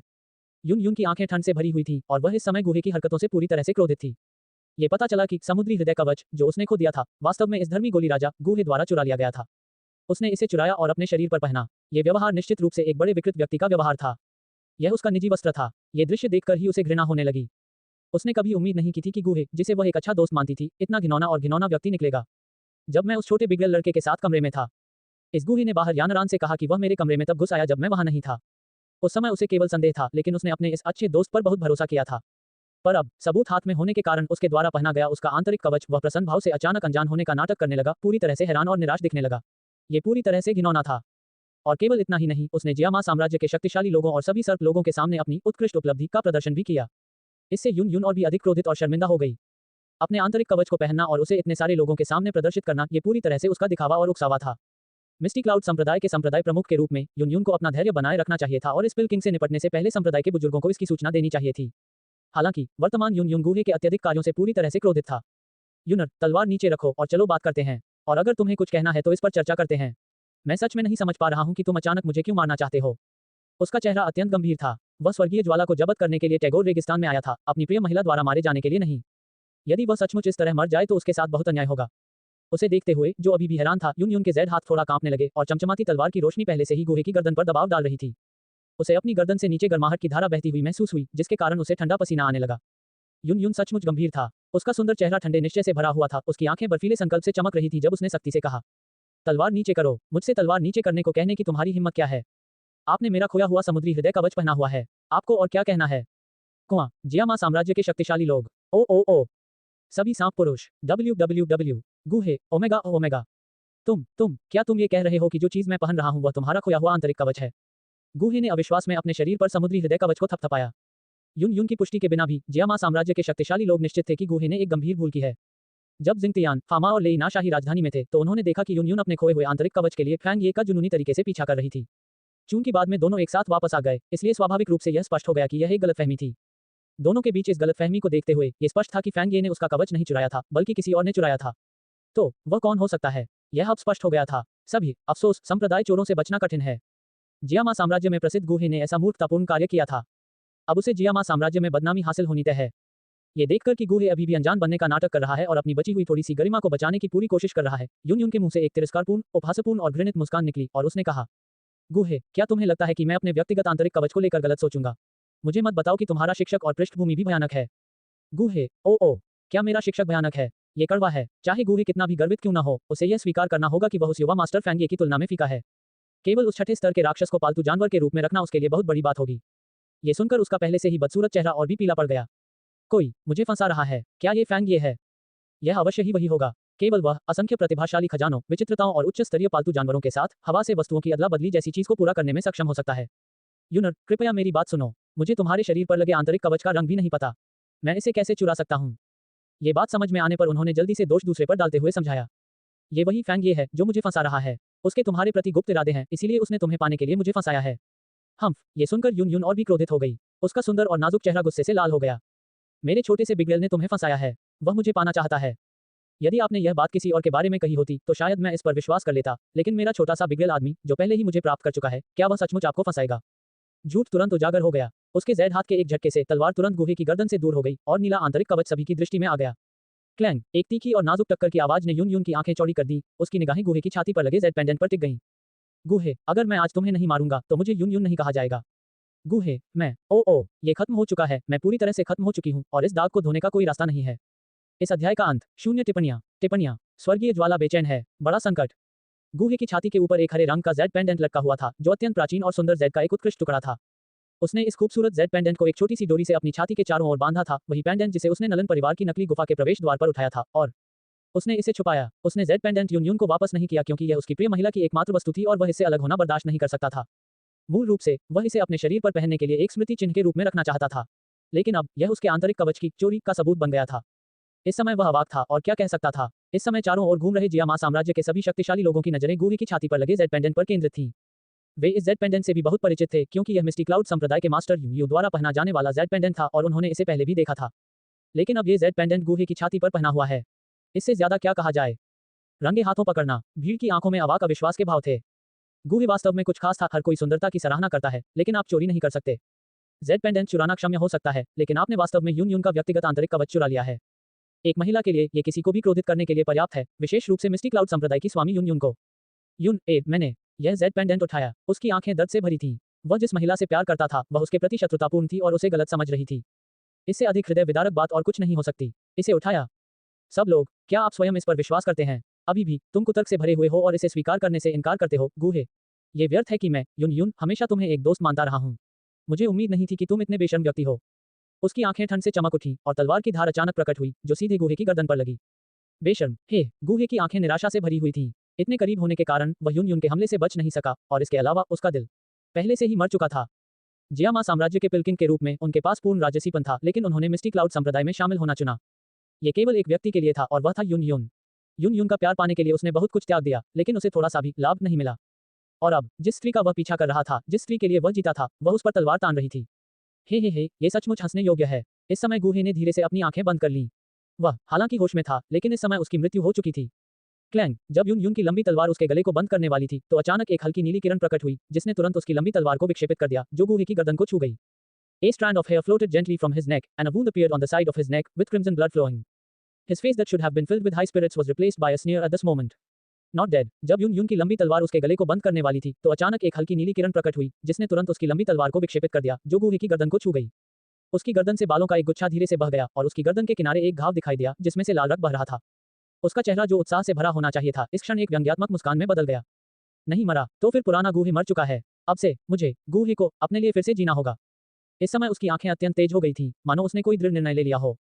गूहे, मत भूलना, अब तुम्हारा जीवन तुम्हारा नहीं, बल्कि इस सम्राट का है। जब तक तुम इस सम्राट के लिए पर्याप्त अमृत तैयार नहीं कर लेते, तब तक तुम्हारे पास मरने की योग्यता नहीं है। अचानक पास के अंतरिक्ष से एक अत्यंत स्पष्ट और राजसी आवाज आई। इन शब्दों से वहां उपस्थित सभी लोगों के भाव पूरी तरह बदल गए। उसकी आवाज सुनकर ये फैंग को अचानक अपने शरीर में 3000 लपटें बेचैन महसूस हुई, जिससे वह भड़क गया। क्या ये वह है? इस समय अंतरिक्ष में सभी शक्तिशाली लोगों की निगाहें उसी स्थान पर केंद्रित थीं। वहां एक नीली रोशनी और छाया तेजी से गुजरी और जल्द ही एक शानदार किमियागर की पोशाक पहने एक आदमी आकाश और पृथ्वी के बीच लटका हुआ दिखाई दिया। उसके पीछे नीले डुकवीपंख सूर्य की रोशनी में क्रिस्टल की तरह स्पष्ट दिख रहे थे, जो असाधारण रूप से सुंदर दिखाई दे रहे थे। उस आदमी का चेहरा बहुत ही सुंदर था, ऐसा लग रहा था जैसे वह जवान ही हो। उसके पतले होंठ कसकर बंद थे, जिससे वह ठंडा और कठोर दिख रहा था, लेकिन उसमें एक अजीब सी शैतानी आभा भी थी। उस वस्त्र की दाहिनी छाती पर भी बहुत ही सुंदर ढंग से मेपल शब्द लिखा हुआ है। मेपल, चिकित्सा सम्राट हान फैंग। जब ये नाम उनके दिमाग में आया, तो कई मजबूत आदमी ठंडी हवा की सांस लेने से खुद को रोक नहीं पाए। ब्लैक हॉर्न क्षेत्र में छठी कक्षा के शीर्ष किमियागर चिकित्सा सम्राट हान फैंग का भयानक अस्तित्व। उनके छोटे जियामा साम्राज्य के गोली राजा की तुलना में औषधि सम्राट वास्तविक उच्च स्तरीय किमियागर है और एक ऐसा प्राणी है जिससे हर कोई डरता है। इस समय चाहे वह जिया जिंगतियान, फा मा या कै डाई और ये फैंग थे, उन सभी को अचानक एहसास हुआ कि गूहे के पास पहले इतनी मजबूत नींव क्यों थी। छठी कक्षा के अमृत प्रचुर मात्रा में थे और यहाँ तक कि 7वीं कक्षा के परिवर्तनकारी अमृत भी उपलब्ध थे। केवल ये चिकित्सा सम्राट ही इसे प्राप्त कर सकता था।